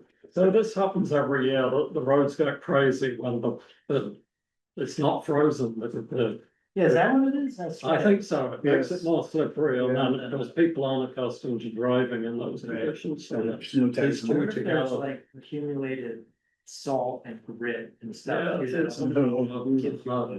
Later. there's more stickiness in it Yeah. after a few weeks of cold weather. Yeah, that's true.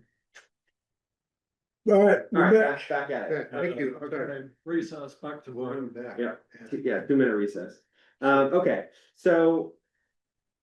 We're back to no trail approvals in the affected area for at least 3 years after the construction or reroute. Everyone cool with that? It sounded like people kind of swung back, and we wanna just trust in, We will trust in common sense. yeah. Clinical judgment. Yes. Yes. Yes. No. He's like a duck. And yeah, do we have any, I mean, are there any other thoughts on other points here? Do we like the rest of this text, and do we wanna just, you know, lift it and paste it right into the existing recreation section? Like in the, So here's where it's going, like its intended destination is. Here, so the question is. We would probably replace this as well, yeah, so, basically this whole section, wait, the sequential. this, just like we're talking about this section. So, we had, this was the black was the original text. And then Dan had proposed what's in brackets here, this next paragraph. And then we discussed it a couple meetings ago and like decided that we needed to rewrite it. And then there was a second rewrite, and then there was a third rewrite. And the third rewrite is the one that we've been working on tonight. Yeah. And so essentially this text, we would replace everything that's highlighted here from all new trail development in black all the way down to the lot to now. We would basically remove all this and replace it with this text that has been proposed by Dan and discussed, and it's basically, we left it as is, except for we just removed the first bullet point. Wouldn't we though stick with or just replace the red with the new stuff? Yeah. I mean, that top Yeah, paragraph, wasn't that sequential all new. concept important? Is the- Oh, yes, yeah, I guess you're right, maybe we would leave that, Yeah, maybe do the top one. Yeah. Right, yeah. But then, yeah, I do have a friendly amendment to this first paragraph. Okay. Which is that after any new trail or major reroute, that area of the forest enters a minimum 3-year rest period to allow for evaluation of impacts to, et cetera, et cetera. Okay, to allow. Evaluation of impact. Impacts To, yeah, soil vegetation and wildlife. And I will read that. where I put a poem here, Okay. forest vegetation and wildlife. Yeah. Maybe, no, yeah, Yeah, and wildlife, and then just, I would take out to recover, cause we don't know what happened in the first place, so we just know that Right. we gotta figure out what the impact is. Before we talk about. Okay, so then, but still leave before, like that. Yeah. Dan, are you okay with it? Cool. I wonder if that first sentence is like in the preamble of the recreation section. Doesn't that feel like, Yeah, so we have the trail development I mean, the process. very, of the all of that, Oh, yeah. 6.1. That sentence kind of feels like it's basically the start of our recreation section. Balancing, Yeah, that's true. I mean, Careful planning, we can offer meaningful access to nature while protecting the forest's most sensitive ecological features. Recognize the trails can fragment habitat and connectivity at certain scales, types, and volumes of use. like, isn't that really preamble stuff, that first sentence? Yeah, just this first sentence. Yeah. Like we could, yeah, I think we could probably, Like, maybe that should be Remove the this. first sentence of the rec section. oh, yeah, Yeah, right. okay. Oh, maybe yes. it is talking about new trails, yeah, Adjourn, maybe it does fall in there, sorry. yeah, it's not quite as. That broad. last sentence also is written as a command. Recognize. Oh, Yeah, yeah, that's a good point. It doesn't really follow the rest of the.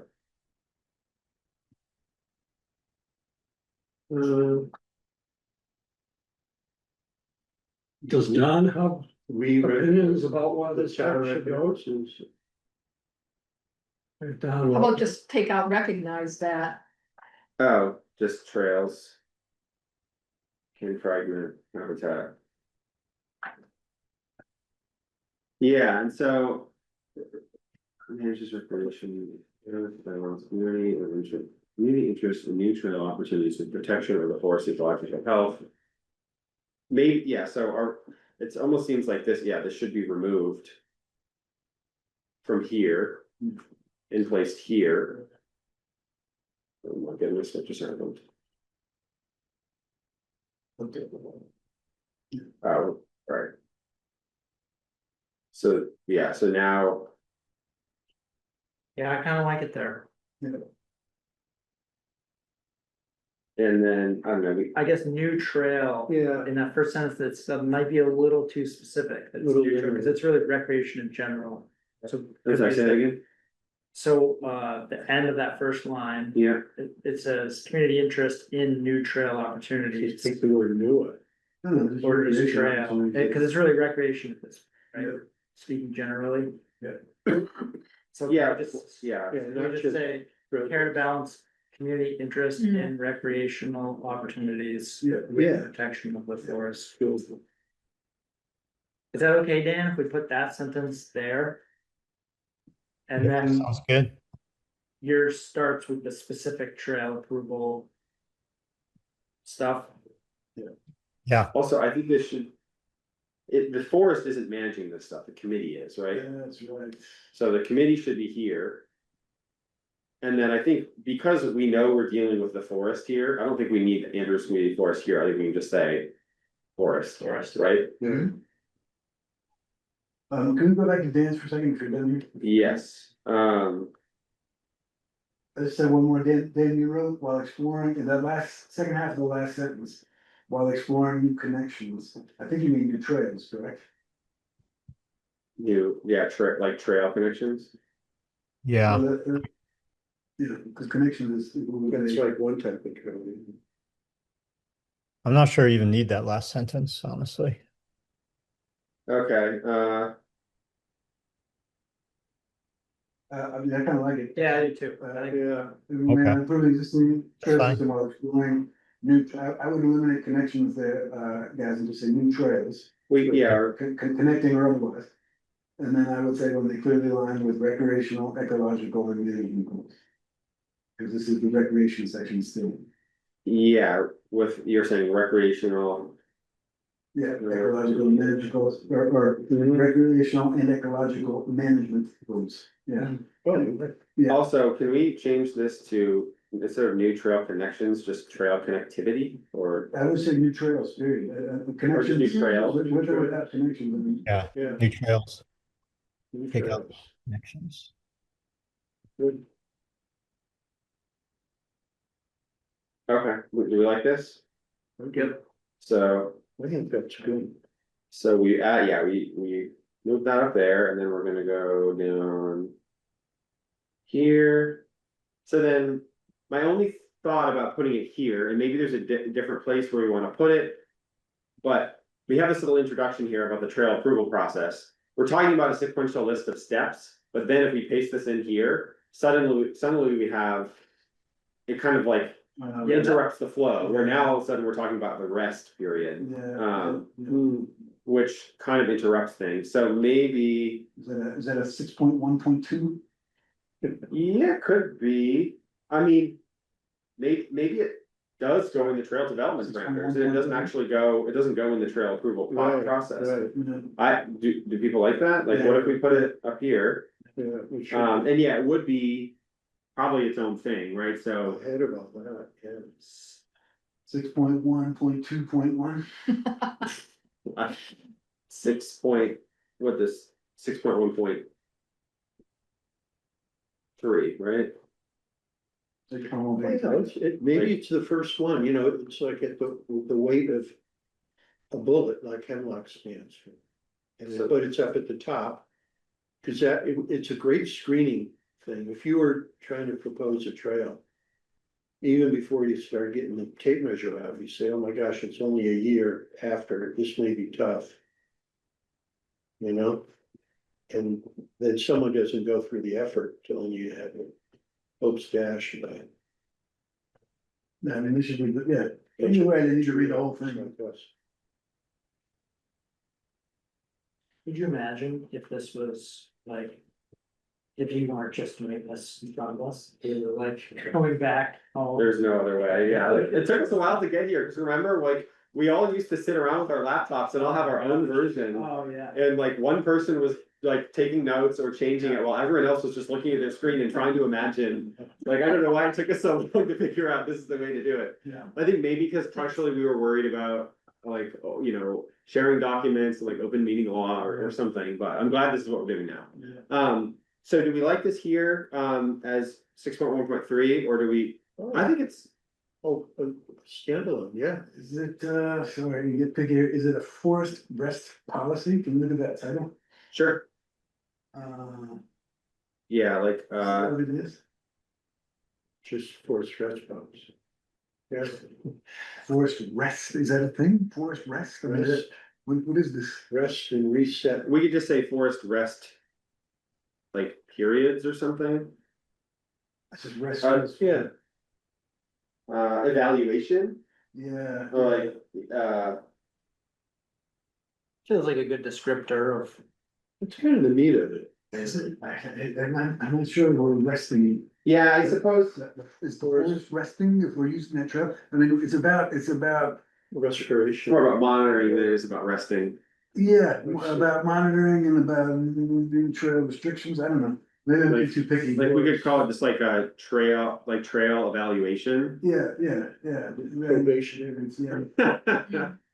Yeah, probation. Which is probation, right? I like the rest. I like the, Is it a good? I mean, I guess rest period is the first bullet, which maybe that's. That's kind of,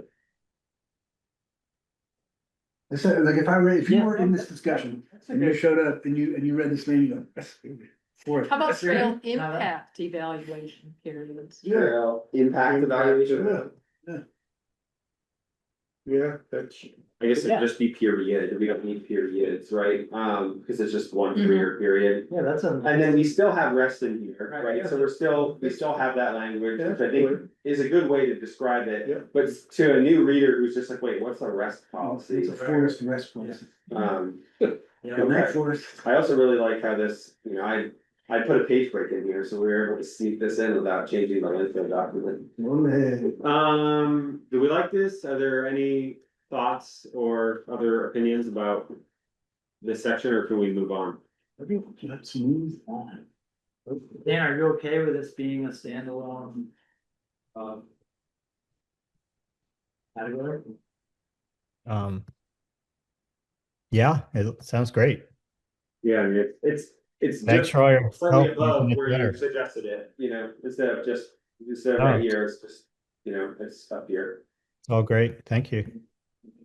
Yeah, thanks for your feedback. I think it's an improvement and a good thing for us to keep in mind. That's good stuff.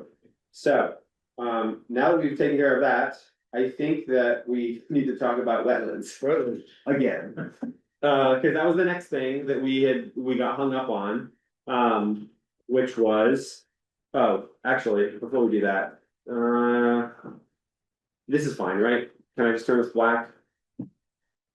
Oh, yeah. This is just new, it's just red because sorry, Just because we just wrote it today, but is that, do we like this? Yeah, I would, can I just add, decisions and recommendations, because what I think we wanna be able to do is to suggest to the trail Oh, yeah. proposer that they make some changes. Yeah. Recommendations, Was it two C's, recommendations? Let's see. Yeah, that's good. Thanks, spell check. We'll evaluate trail proposals. Trails, yeah.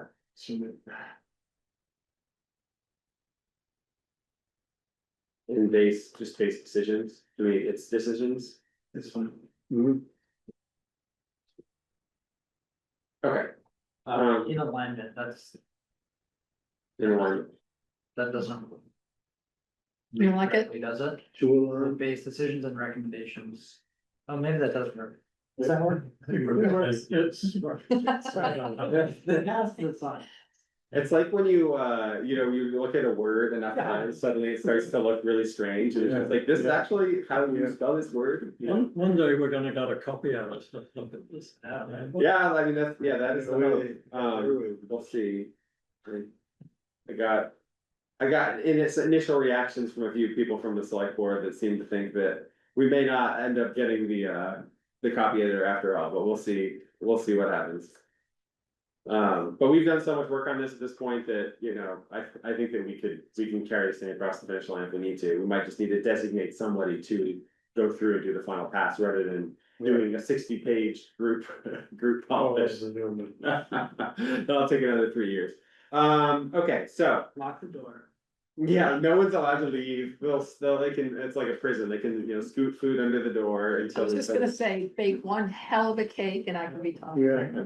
Get yellow ribbons going up on the trees. Right, okay, so. Yeah, I guess to talk about wetlands, I guess we're just hung up on this thing, and last time we discussed how. We needed to come up with a buffer for class 2 wetlands, and we couldn't decide, and there were a few numbers thrown around. And nobody really had a strong scientific basis for their decision, we were just kind of workshopping what the buffer should be. So I asked folks who were interested in doing so to do a little research, see if they could find any evidence that would support claims of any foot buffer, just so we know, what we're even talking about here. So we did get at least one submission, or I guess we just got one submission, which was something that Brad looked up that talks about wetlands roles among ACF national communities. I don't know, you wanna drive here, Brad? Sure.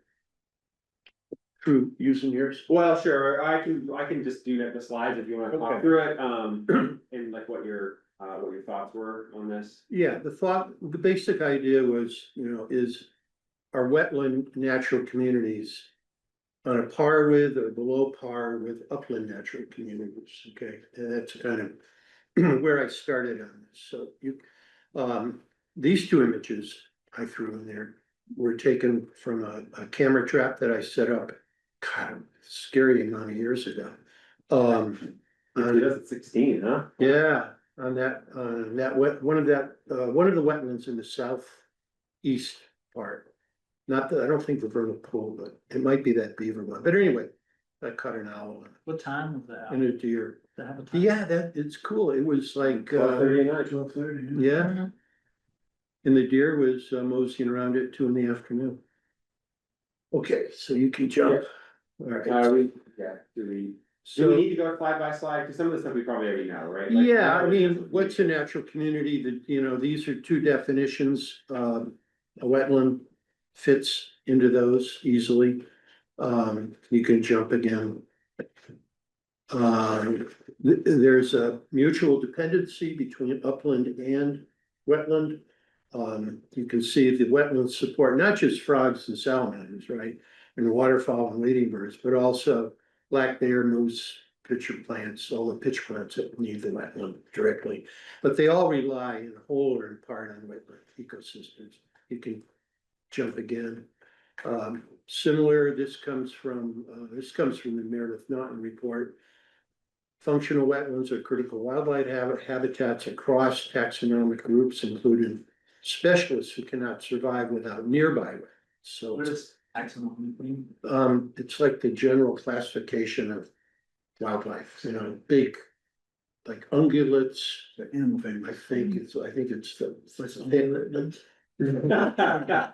But I think I understand. Jeez, Jim. And It's like- like canine or feline or, basically, It's- or you could think about like, kingdom, phylum, class, order, Yeah. you're basically breaking things down into like groups so you can, study them. I think the ungulates are the guys with hooves. Ungulates are hoofed. We're all learning a lot on this. Yeah, no kidding. Okay, you could.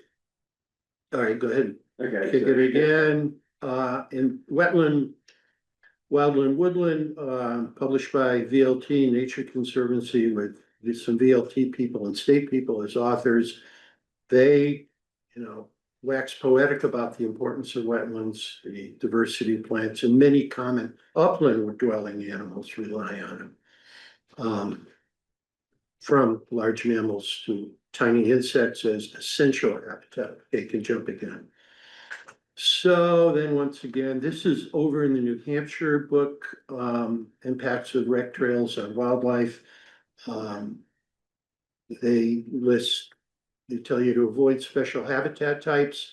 The habitat list, they got wetlands, it's stuck in there right among pine barrens, shrublands, and the other stuff. Exemplary natural communities, actually, that was a mistake in the book. It's up there, it's like equivalent to key habitat detail. You can jump again. To get more specific, what goes in there and why it's needed, bears needed because wetlands green up so quickly in the spring because the water is not frozen.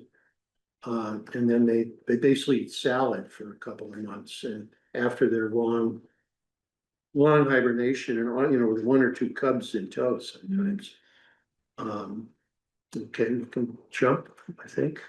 Do you know when Back up. when that switches for them?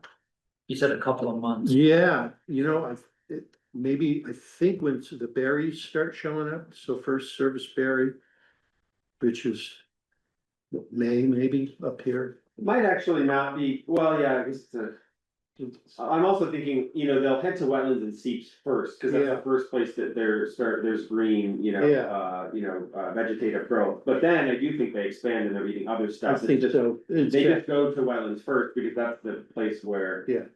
Things start to grow first in the spring, and then after that, they can broaden where they're eating. They might not be eating berries yet, they might still be eating grasses, but they don't necessarily have to stay in the wetlands. But they usually go to, seeps and wetlands and whatnot first, because that's where you're gonna see the first explosion. Probably April. I think you probably go after insects, maybe in between the two. Yeah, sure. Going after ripping out, opening an ant nest or something. Or bees. Okay, and they also find shelter there. This is out of a Sue Morris essay, but, food's the obvious draw, but most of all, you and your family, you the bear, need cover for security. Hmm. And they can get that there too, especially the trees are on the border. The bears will park there, up in the tree. Okay, skip that. Do we have cougars? No. Around here? No. Did I just- Once in a while, a female or a male walks through looking for love. You can probably start. Wolves, but the Oh, wolves. cougars, yeah, Wolves and- cougars. gotcha. Historically, wolves and cougars were the threats, but Oh, yeah. now they're not, Oh, yeah. because they don't live here anymore. And, but she now- wrote that book for North America too, so it's, Oh. it's not a Vermont, that's not Vermont. Yeah, Uh, cougars and ACF. No. They're there, if you look hard. If you look hard enough and really believe. Bobcats, little baby cougars, little stub-tailed cougars, bobcats, Mm. they use it, again, wetlands mentioned for them. And this is from Fish and Wildlife website. Okay, jump. The UVM Field Naturalist Report. Under the broad heading of natural communities, they've got upland, under natural communities, they've got the alder swamps, seeps, shallow emergent marsh and vernal pool, all right, just under natural communities in general, no hierarchy at all. If you zoom in again with theirs, the map on the right goes into, the various wetland types that I just mentioned. And it shows those that they've got on their map. Okay. And then the town itself, I think obligates us. In the current town plan, we talk about the wildlife that we specifically mentioned. Actually, we've seen use wetlands are important. And then it's drawn out even there's a point about black bear production and seasonal habitat consisting of, among other things, wetland. And the latest draft has a line in there. It says protect natural communities such as wetlands, streams. That's one of the sentences that could use some help. I mean, soil health is in a natural community, but anyway, we'll get to that later in the month. And the easement singles out groups wetlands among the things we're supposed to be conserving. There's some overlap about that listing too. And I think this is the last one. Back to that New Hampshire report, they don't distinguish upland zones of influence versus wetland zones. They just say they come back to their figure. They like 400 feet over there as being safe. 60, they figure birds at 60 will run, amphibians need 60 at least, birds 150, and when you get up into mammals, 400 is an average, they say, because some of those ungulates will actually they'll scoot out. Like I think I've read out in the west like 1,500 feet. They're really spooky, but we don't have those guys, and they don't have the cover.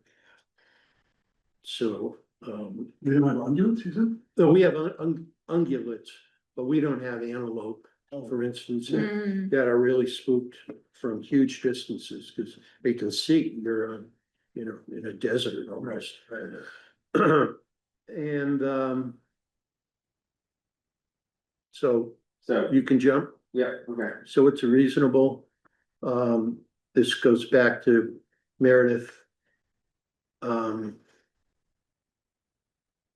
The suggested buffer distances, well, based on species alone, you'd want 300 meters for moose. I don't know if we have yellow-headed blackbirds here, but anyway, that's 15. But again, there's an ungulate that does want a big distance.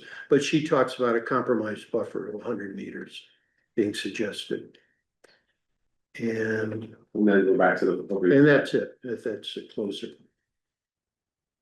So. Yeah, that is helpful. So they're at least, to me, they're equal to uplands. And there are a few in there. Now, to me, and we talked about this before, we've got the state's designation of class 1, which we don't have in Yanders. Correct. But we have class 2s and class 3s. Yeah. We decided that for 50 feet on the class 3s. And so now we're just. What are we class doing 2s, on those guys? Can you remind me, the state recommends, do they recommend a buffer for class 3? They recommend it, but they don't require it. So 25 is I think recommended. it's 20, and then I think 2 is 50. Class 2 is 50. Is that what you talked about on the, with, They're only 50 feet for class 2. 15, it's 50 feet. That was the number that she was. On the It fast, was 50 feet. No, I don't know why I got 100 in my head. I think it is 50, because we had a class 2 for our septic. We Oh. had to worry about that, so I think it is 50. So it's So you double, can be, you can be inside of that, but you have to go through the permit. Yes, process. They exactly. Pretty much make Right. it so that you can't be inside of that unless you're. Or I guess you'd have to, yeah, follow whatever rules they give you for while you're Standardization. developing. I mean, I think if you had a trail that was next to a wetlands, as long as you, I mean, think about like, Preston Pond, right? There's a trail that goes right along the side of like. Sure. Yeah, and it's like, well, now that it's there, it's probably fine, but like I think the big thing is, during the development is probably where it's the biggest impact, but yeah, I mean, there could be like erosion concerns and whatnot, so I don't know if the state would advise. Especially because they're more concerned about water quality than they are about the wildlife. We're trying to go one step further, right? We're of course gonna comply with any state statutes regarding the water quality in wetlands, but we also want to, try to protect the wetlands, which is why we're still with the slideshow. So. Do you feel like, I guess. I think you did a really nice job of that, But. but Yeah. I, know. you've heard, you guys have heard my rant on this. I wish there was real science. I wish there was a real study that we could look at, not just New Hampshire prefers 400 feet. They did a literature review, found 67 articles, and the average distance was this. Like, I wish we could, because like Meredith's work, she has some of that literature search stuff, and when you look at the actual science, it's not so obvious, right? That like the classic one that you guys are probably heard me talk about, but the caterpillar study in Montreal, she lists it as a significant negative impact to an animal species. Trail effect. And when you read the science, when you look at the study, it's not as simple as that. It's not as simple as just saying more trails bad. It's okay, the caterpillar population varied and trails are a significant predictor of that, but they think it's because of predation by bats and birds. And so it's kind of like, well, okay, that's much different than just saying No, it's. significant negative impact to this species. When maybe the bat population increased, and maybe you say, oh, it's not Well, they necessarily net negative. They weren't running over the caterpillars, it opened up the trail to. Yeah, that was where they Predation, yeah. surmised in that one study, Yeah. but she just listed it in her literature search as significant negative impact to a species. Yeah. And that's how it's categorized. Right. So I kind of wish there was actual literature, science that we could look at. She looked at what, 50, after she started with over 1,000 and winnowed it down to 50, so. Yeah, I mean, it's one example, but there's a bunch of others. New And that was Hampshire, like one of the harsh ones. yeah, and New Hampshire's got a, well, I know there's, New Hampshire, an example they have is woodland turtle. And, it's a slam dunk for that trails pretty much eradicated the turtles mainly because they brought people and stole the turtles. Yeah, that's- Brought them home as pets. And, okay, yeah, I mean, you can't argue that, but on the other hand, that's sort of specialized, Right, and that's not really what we're talking about, the zone of influence, scaring wildlife away from food and water sources, to me. Yeah, And so even shelter. I think the way that we need to consider this is, so we had the slideshow, we talked about the importance of wetlands and how it supports, various functions for animals. And we know about some of the flight distances for animals like, bears and moose and whatnot, and bobcats. And so, but yeah, the question is that a year-round thing? Is that a seasonal thing? Obviously like bears are gonna be there, a lot of stuff's gonna be there.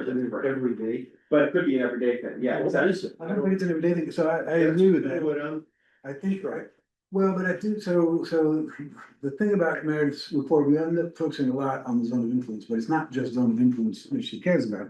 It's the combination of things, consolidation, zone of influence, the breeding seasons, the trail use volume, and impacts on specific animal groups. So, your slideshow, and also when you hear Sue Moore's talk, she says, look, the most sensitive time, you think that winter is the hardest time for the animals. It's not. It's spring, yeah, when they're emaciated, they haven't eaten and they need new food, and your wetland presentation kind of bears that out. Where are they gonna go? They're gonna go where the earliest bloom is, right? So I think it's less a question of distance and more a question of time.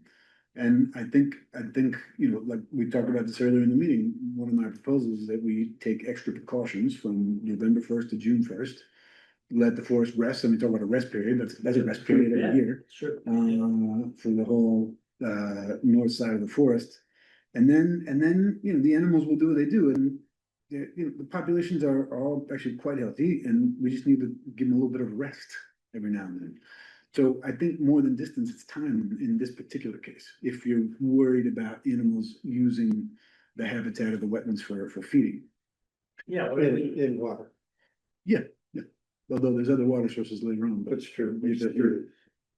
if the, state number 50, if that was doubled to 100, but there were the June 1st, November 1st to June 1st was a strict closure period, would you?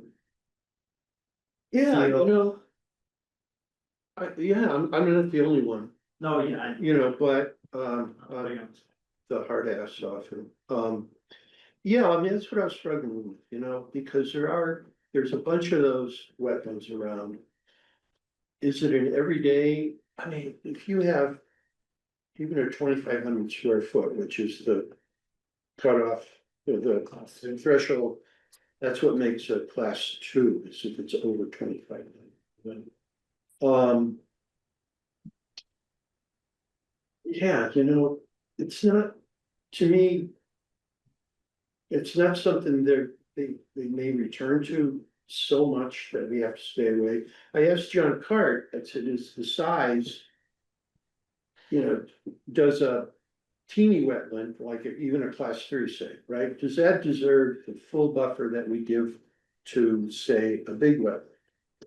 Because to me, the impact of the value of that big, it's more, because you got more frogs in it, and the water, it's more resilient to drought and so on. And he said, yeah, you know, I mean, that kind of makes sense.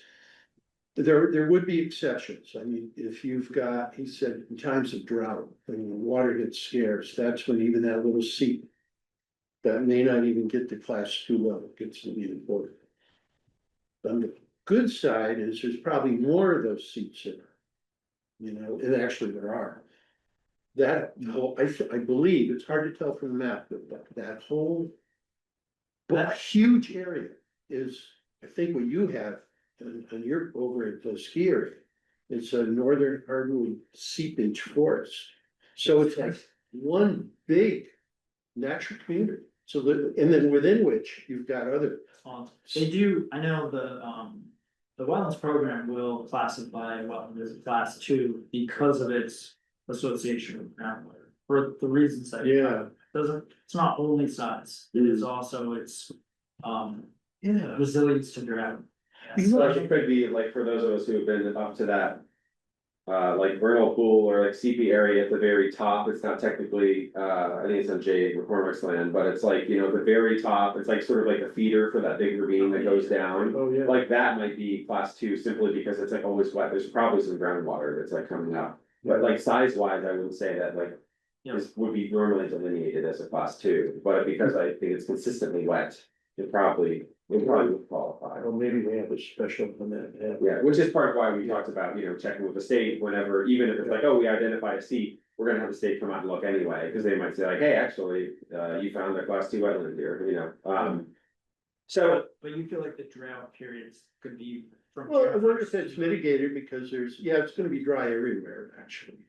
But at least there's other possibly, you know, some better seats than others that we don't have, and maybe we don't need that huge. It's not huge, but that 300, you could relax at that. Yeah, so I guess I scrolled back up to the actions, where we talk about, some of the seasonal, and weather related closures in Yeah. designated areas. We don't talk about like wetlands specifically here, but we could expand this to also talk about like, you know, wildlife habitat or something. And this talks about, you know, like sort of like the temporal piece where we're, you know, we're thinking about timing. And I think that we talk about weather related stuff. So like this past year, you know, we could say that normally we just close it from, you know, December to, you know, to June or to December through May, right? And then we open things back up on June 1st or whenever. But you know, could be that if we're in the middle of a drought, the committee has to consider that and say like, hey, there is this one trail that goes by wetlands. And it's like all the streams are all dried up and like this is one of the only water sources in the forest. We're going to this summer close down this trail because if it is within the 300 feet of the wetland, so we might permit. Trails to be within, like 100 feet of a class 2 wetland, but we are going to close the trail during the winter season, or the spring season really is the most important time. And then we would also potentially close it for droughts or for other reasons. Like, I think that is a responsible way to manage the wetlands without having to necessarily like buffer them out, 300 feet. Well, we would need to put specific language further down, like in the wetlands area, we would basically say like. Class 2, class 3, 50-foot buffer, class 2, 100-foot buffer, or whatever we choose, verticals 300-foot buffer, but then we would have here. Something about like, I don't think you need it, I think it's said, I think we have given ourselves the right. oh, you're saying not even, yeah. It's already there, Well, I guess none of the other, in action. none of the, well, I guess the hemlock stands, is the other temporal one, right? So we talk about it here. Yeah. We do dictate like what we're doing with hemlock stands, so I guess none of the other natural communities really, have like a temporal piece. Yeah. So I guess that would be my argument for why we would put a second bullet here, just to remind ourselves and other people that wetlands should be considered seasonally. And while we might allow a trail to be within a certain distance of a wetland under certain conditions, in winter time or Yeah. during a drought, we might decide to, we could just say like. No, I don't disagree with the action of the idea, I'm just saying we already gave ourselves permission to do that, and I think we should. Eliminate repetitions at all costs, I mean, we got, like, go back to that bullet that you were just looking at. Yeah, where was the permission bullet, what we were just looking at? Yeah, the temporal closures, implement additional seasonal and weather-related closures in designated areas. Yeah, Yeah, I guess I'm okay with that if we, what are we missing? But being specific below. yeah, Well, that feels fair to me, because what section was this? this is in the This actions. is our action section, this is the thing that guides everything. Yeah. So, I mean, for me, it's already there, if Yeah. you want to put it, I'm not gonna object to it, I just think for efficiency's sake, we have permission. Yeah. Yeah, I guess the only reason I was thinking about putting it in there is simply because like it's the only other natural community that really has like a temporal component, like all the other ones are pretty much just fixed, right? It's like ledges and dry oak and whatever else that we're trying to protect, just like, we just have this strict buffer. But for these other ones like hemlock, it's like, well, go to town in the summer, but in the winter, like that's when we really want to protect the hemlock stands because that's when it's being used for shelter. No, I get it, but I mean, even on the wetlands though, you're not citing a regular cyclical temporal measure. True. You're just saying, under special circumstances, special circumstances is already there. Well, I would say that the cyclical thing would be the spring. I would say that we would allow trail development, within, or, like, let's say we called it 100-foot buffer in class 2. Yeah. I would say that the seasonal closure would be, I guess it would be consistent with, I don't know, some of the trails are gonna get used during the winter, but we basically say, it wouldn't necessarily be all winter, but it would be like during the spring season, it would be like March, April and May. Yeah. We would close any trails within 300 feet of wetlands I see. to allow them to serve their, Okay. ecological Okay. function in the forest. I got you, no, that's different then, that's So- different. Yeah, that's different. So, yeah, so what if we took, we don't have to keep this, but what if we took the, stuff we have here, I guess it would be, in the northern zone, but we would just say something like this.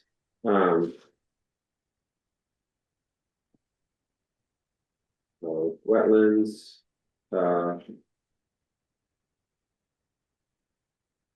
or, would it be wetlands or just class 2 wetlands? Of like, class, I guess technically this is a proper thing, class 2 wetlands. we're already buffering vernal pools by 300 feet anyway, so we don't have to include them. So trails within 300 feet of class 2 wetlands, or I guess we'll just say. Sorry, flows, trails within 300 feet of class 2 wetlands during From. or like say like in the spring, Just said, put the notes in. and then I would say what would we Oh, I do, see. March through May. Yeah. Or something like that. No, Well, although, I guess I don't know, we might need to follow up, and make sure we're not just like. Putting something that's overly prescriptive here, or like a too big of a time frame. But like, I don't know when. Right. We might want to just, confirm this, yeah, but to protect the critical roles these areas play. I wonder if there would be more, sorry, Well, I was just gonna say, just strike everything after, May 30th, because, I mean, you haven't read that anyway. Just like that. Yeah. I would just say to protect, well, I guess we're saying habitat and integrity above. I just wanna make sure there's no question why Mhm. we're closing it. yeah, Yeah. to avoid, disturbance during. Like,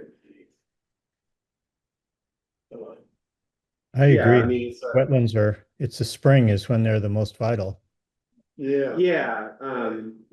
To protect, vital, access to early growth, access. yeah, And breeding too.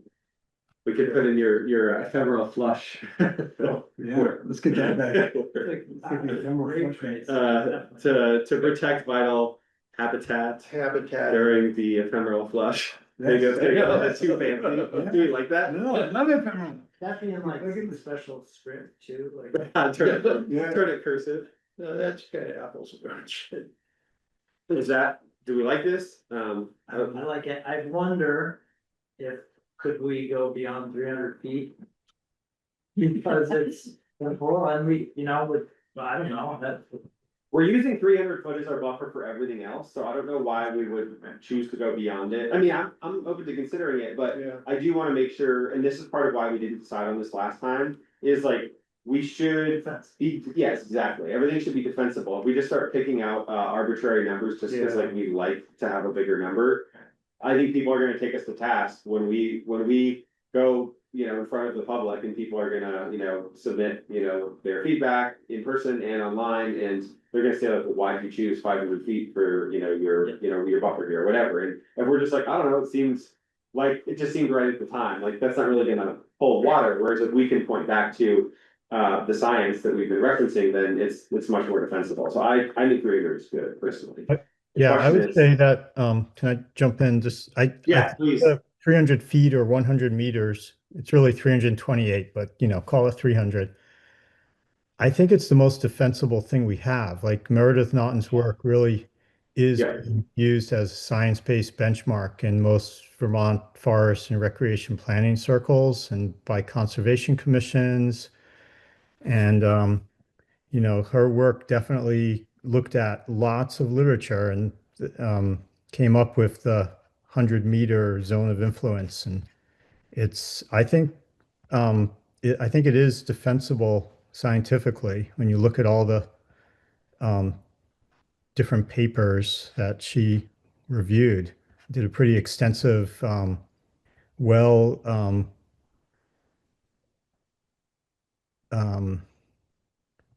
like a she had a good methodology for her scientific review, and that's the number that came up. And I feel like she can defend it, and then that's why it's being used at the state. So I think if people want us to defend that number, we have a lot to fall back on. Cool, Yeah. I agree. I agree too, I just, only because it's been such a nice meeting, I do have to make a counterpoint there, Dan.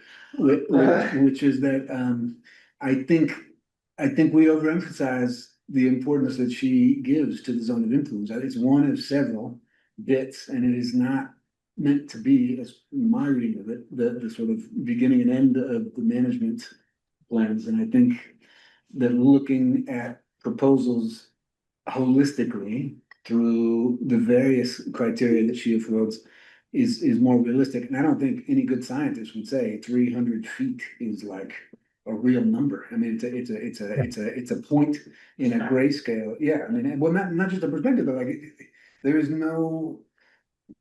No, It's an average among, you know, Statistical average. yeah, and it's super imprecise and it's varies by context. So yes, it's a number that is defensible, and I will continue to do this every time we talk about this. The 300 it's not arbitrary because it's good science, but she would not say that the beginning and end of this stuff is 300 feet. And it could be that maybe that 300-foot number changes in the future because there's better science and, you know, and right now this is the best number we have, right? Or actually, I think probably more than changing the number, I think the complexity of ecosystems is such that that number is not really the key number. It's the combination of the measures that you take. You know, Sean, go ahead. Well, just that it's not just, you know, it's the 6 or 7 things that she points out in the document. It's not just what's on the influence. And also, because I'm the timekeeper and then I'll. It is 8:26. Here we go. I'm gonna close at 20, but sorry, go ahead. Well, I was just gonna say, it's, you know, given worlds enough in time, given enough resources and enough time, we could drill into every proposed route, you know, and get boots on the ground and figure out what's going on, and we'd have monitoring back, information to back it up. And we could come down and say, yeah, we can go for 163 feet on this one, you know? And I think there's a practicality to having such a sort of a rough rule of thumb, as rough as it may be. That's still reasonable, that's, you know, there's some that are more, some that are less. I think for administering, you know, the forest within a volunteer group, as we are, it's helpful to have just say 300 and move on, because otherwise, holy cow. Yeah, I mean, I think you guys are saying the same. no, we're not. We're definitely not saying the same. I appreciate your effort. Nice try. Yeah. That was the last thing, and then we can move on, because we're not even really debating any specific in the management plan, but just, I really think the time and the temporal closures should be given as much or more as the distance, because what are the distances for? What are they trying to protect? They're trying to protect the times when the animals are vulnerable, the times when they need to feed, and the times when they're sensitive. And it's not all year round, and it's also the time when they're breeding. So, you know, that each time and each animal is different.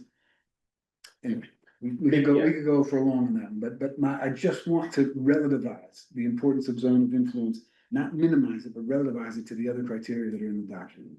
That's all Yeah, I'm saying. I think you have a good point. In a perfect world, you could basically expand every single, you know, habitat to when it's most vulnerable, right? You could say like, well, we're actually going to put a trail in the dry oak, but you know, it's only accessible during times when there Right. aren't, you know, acorns. And Right. you know, for this one and that one and every single one, it'd be like, well, what birds are living here? And when's the breeding season? And you could drill down and we could end up with a 200-page exhaustive list of here's every habitat in ACF, here are all the breeding seasons, like it'd be like a giant table. And that's just not realistic, right? Which is kind of why we've arrived at what we have here, which is like a reasonably defensible position on some of this stuff that doesn't end up turning into something that's so meticulous that you have to drill down into every bird species for a red pine forest and, you know, this and that. Sure, exactly. So, you know, we're trying to just do our best with the So, and to be defensible, you know, we've talked about, we have to be able to defend this number, well, we can't defend an exact number. But my impression is that this slideshow is the thing to have in the back pocket. And when, you know, if 100 meters or 300 feet gets questioned, you know, you pull it out of your back pocket and as I understand it, it's a brief, concise, but pretty accurate summary of the relevant information and why 100 meters was chosen as a compromise. Yeah. But somewhere in this huge range, but it's the compromise value. So, I mean, should that slideshow be somehow, you know, included as an appendix or somehow made readily available as the tool with which we defend it? It's topics maybe it's kind of covered in the eco appendix.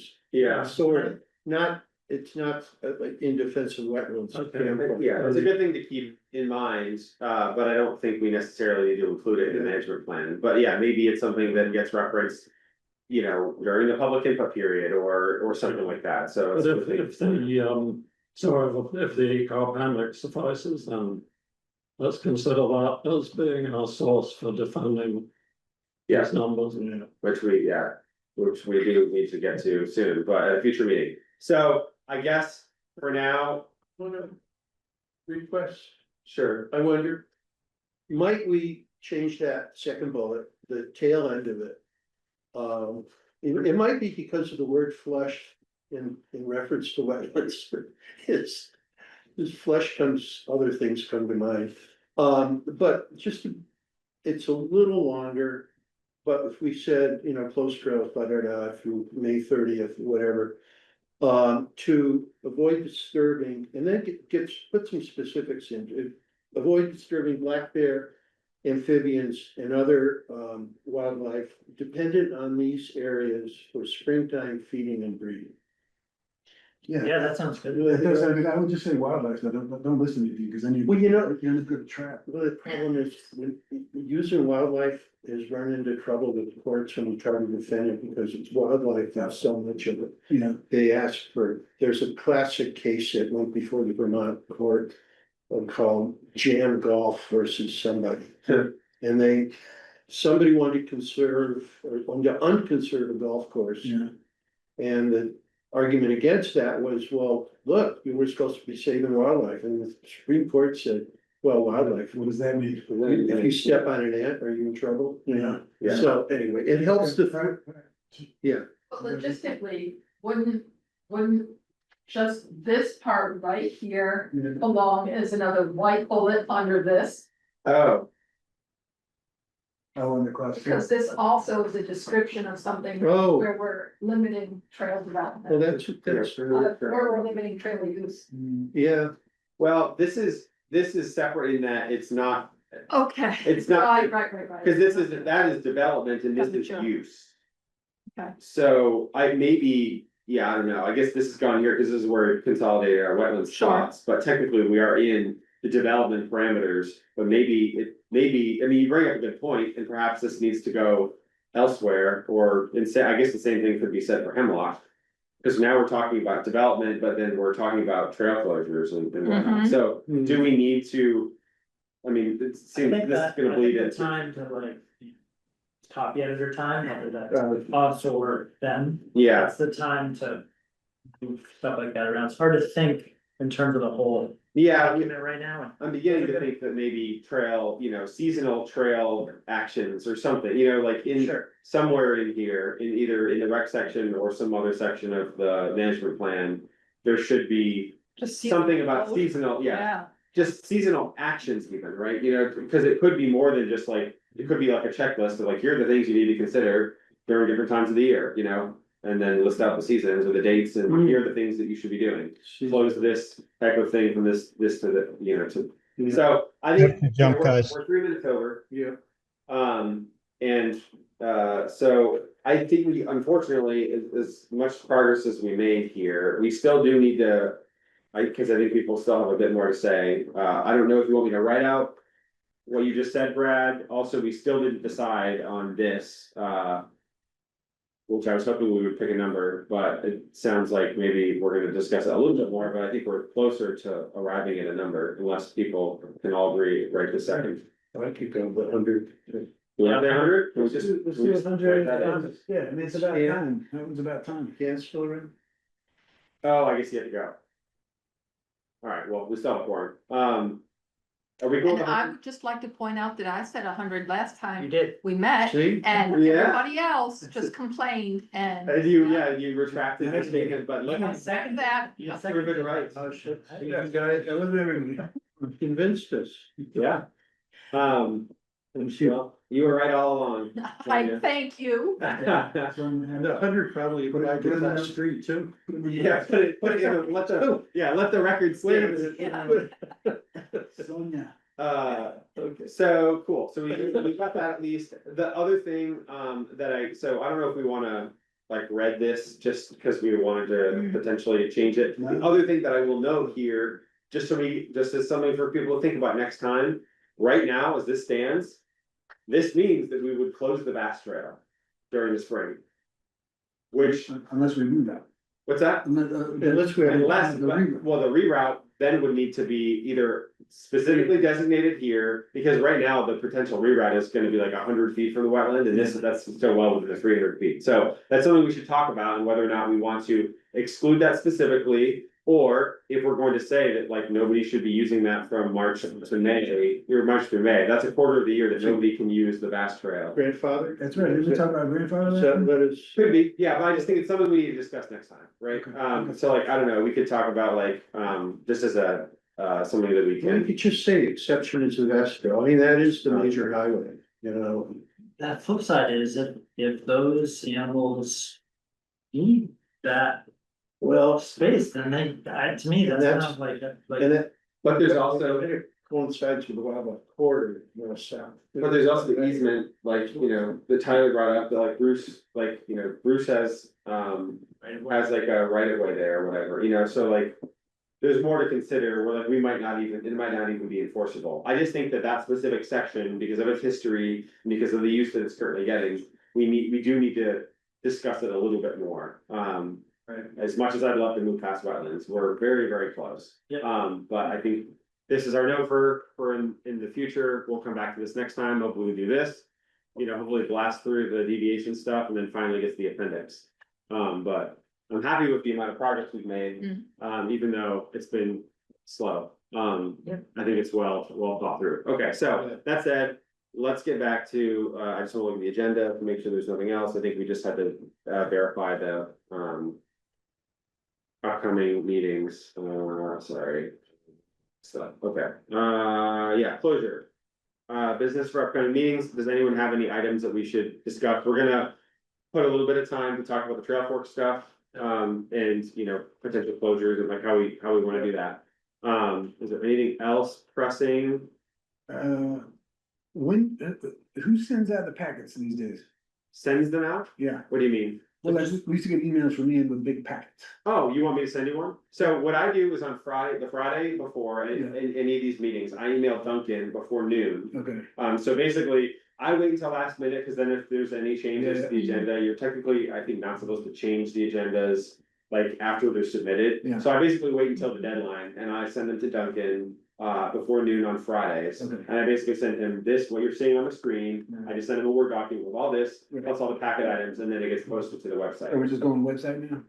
That, That- what I've been doing is I've been trying to include every single thing that we need. I did, mess up this time in that, well, sort of. No, it's fine, I shouldn't, I Dan, wanna know is like, cause like, when Ian was sending him an email, I was expecting an email, if I Yeah. shouldn't expect an email, and I should look on here, that's fine too, I just need to be clear that I wasn't left out. Yeah, I missed something. Yeah, I would copy the full committee, whatever I sent to Duncan, I'd CC the Okay. full committee. Yeah, I kinda like the way you're doing it.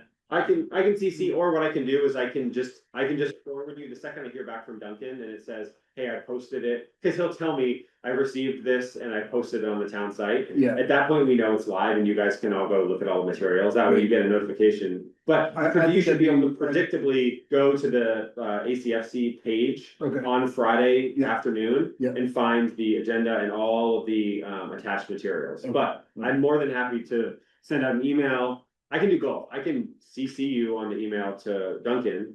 So I actually kinda liked it, cause then it was like, yeah, I'm not always thinking about when's the next ACFC meeting, you know? Oh, sure. Okay.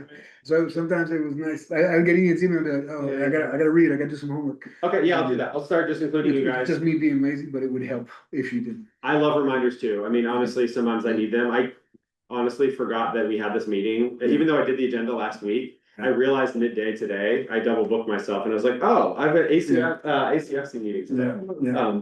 But here I am. So I will do that. I'll start including you guys on that. I might BCC you. That's fine. But yeah, you'll get either the packet or at the very least the receipt of it being posted and we can decide. And those are Like that. PDFs as opposed to Word documents? So the way I've been doing it and the way it seems to work well for Duncan is I basically just attach PDFs for everything except for the agenda, for which I send both a PDF and a Word document. Great. Because I think that it's easier to convert the Word document to like the town's like site agenda. Duncan wants Word document, I think. Yes, so I basically do both for the agenda, but you get PDFs of everything Great. and then a Word document of the agenda as well. Are we meeting the Monday of Thanksgiving? I believe that is, well, let me just look and see. The agenda currently as stated. So confirm future meetings. This is the last item we have before we adjourn. I currently have 11/24 and 12/8, so, but that's why we put it on here, because if it doesn't work for people, we can cancel or we can move it. I don't know, are people, out of town? I can do it, but I would also be happy to move it. We could do next week, if you want to meet in a week, we could do it. December, first week of December. I actually. Yeah, I mean, actually. The 24th works for me. I'm fine with 24th. It's okay. The 6th. Sounds like we at least got a quorum, so, School's still underway. Yeah, that's Yeah. okay. okay, cool, so we're good with that, and then also, because we're sticking with our, twice a month cadence right now, as we work on the management plan, December 8th, does that work for folks as well? Yep. Okay, cool, so, those are our next two meetings, same deal, 6 to 8:30. Can I get a motion to adjourn? So moved. Second. Okay, all in favor? Aye. Aye.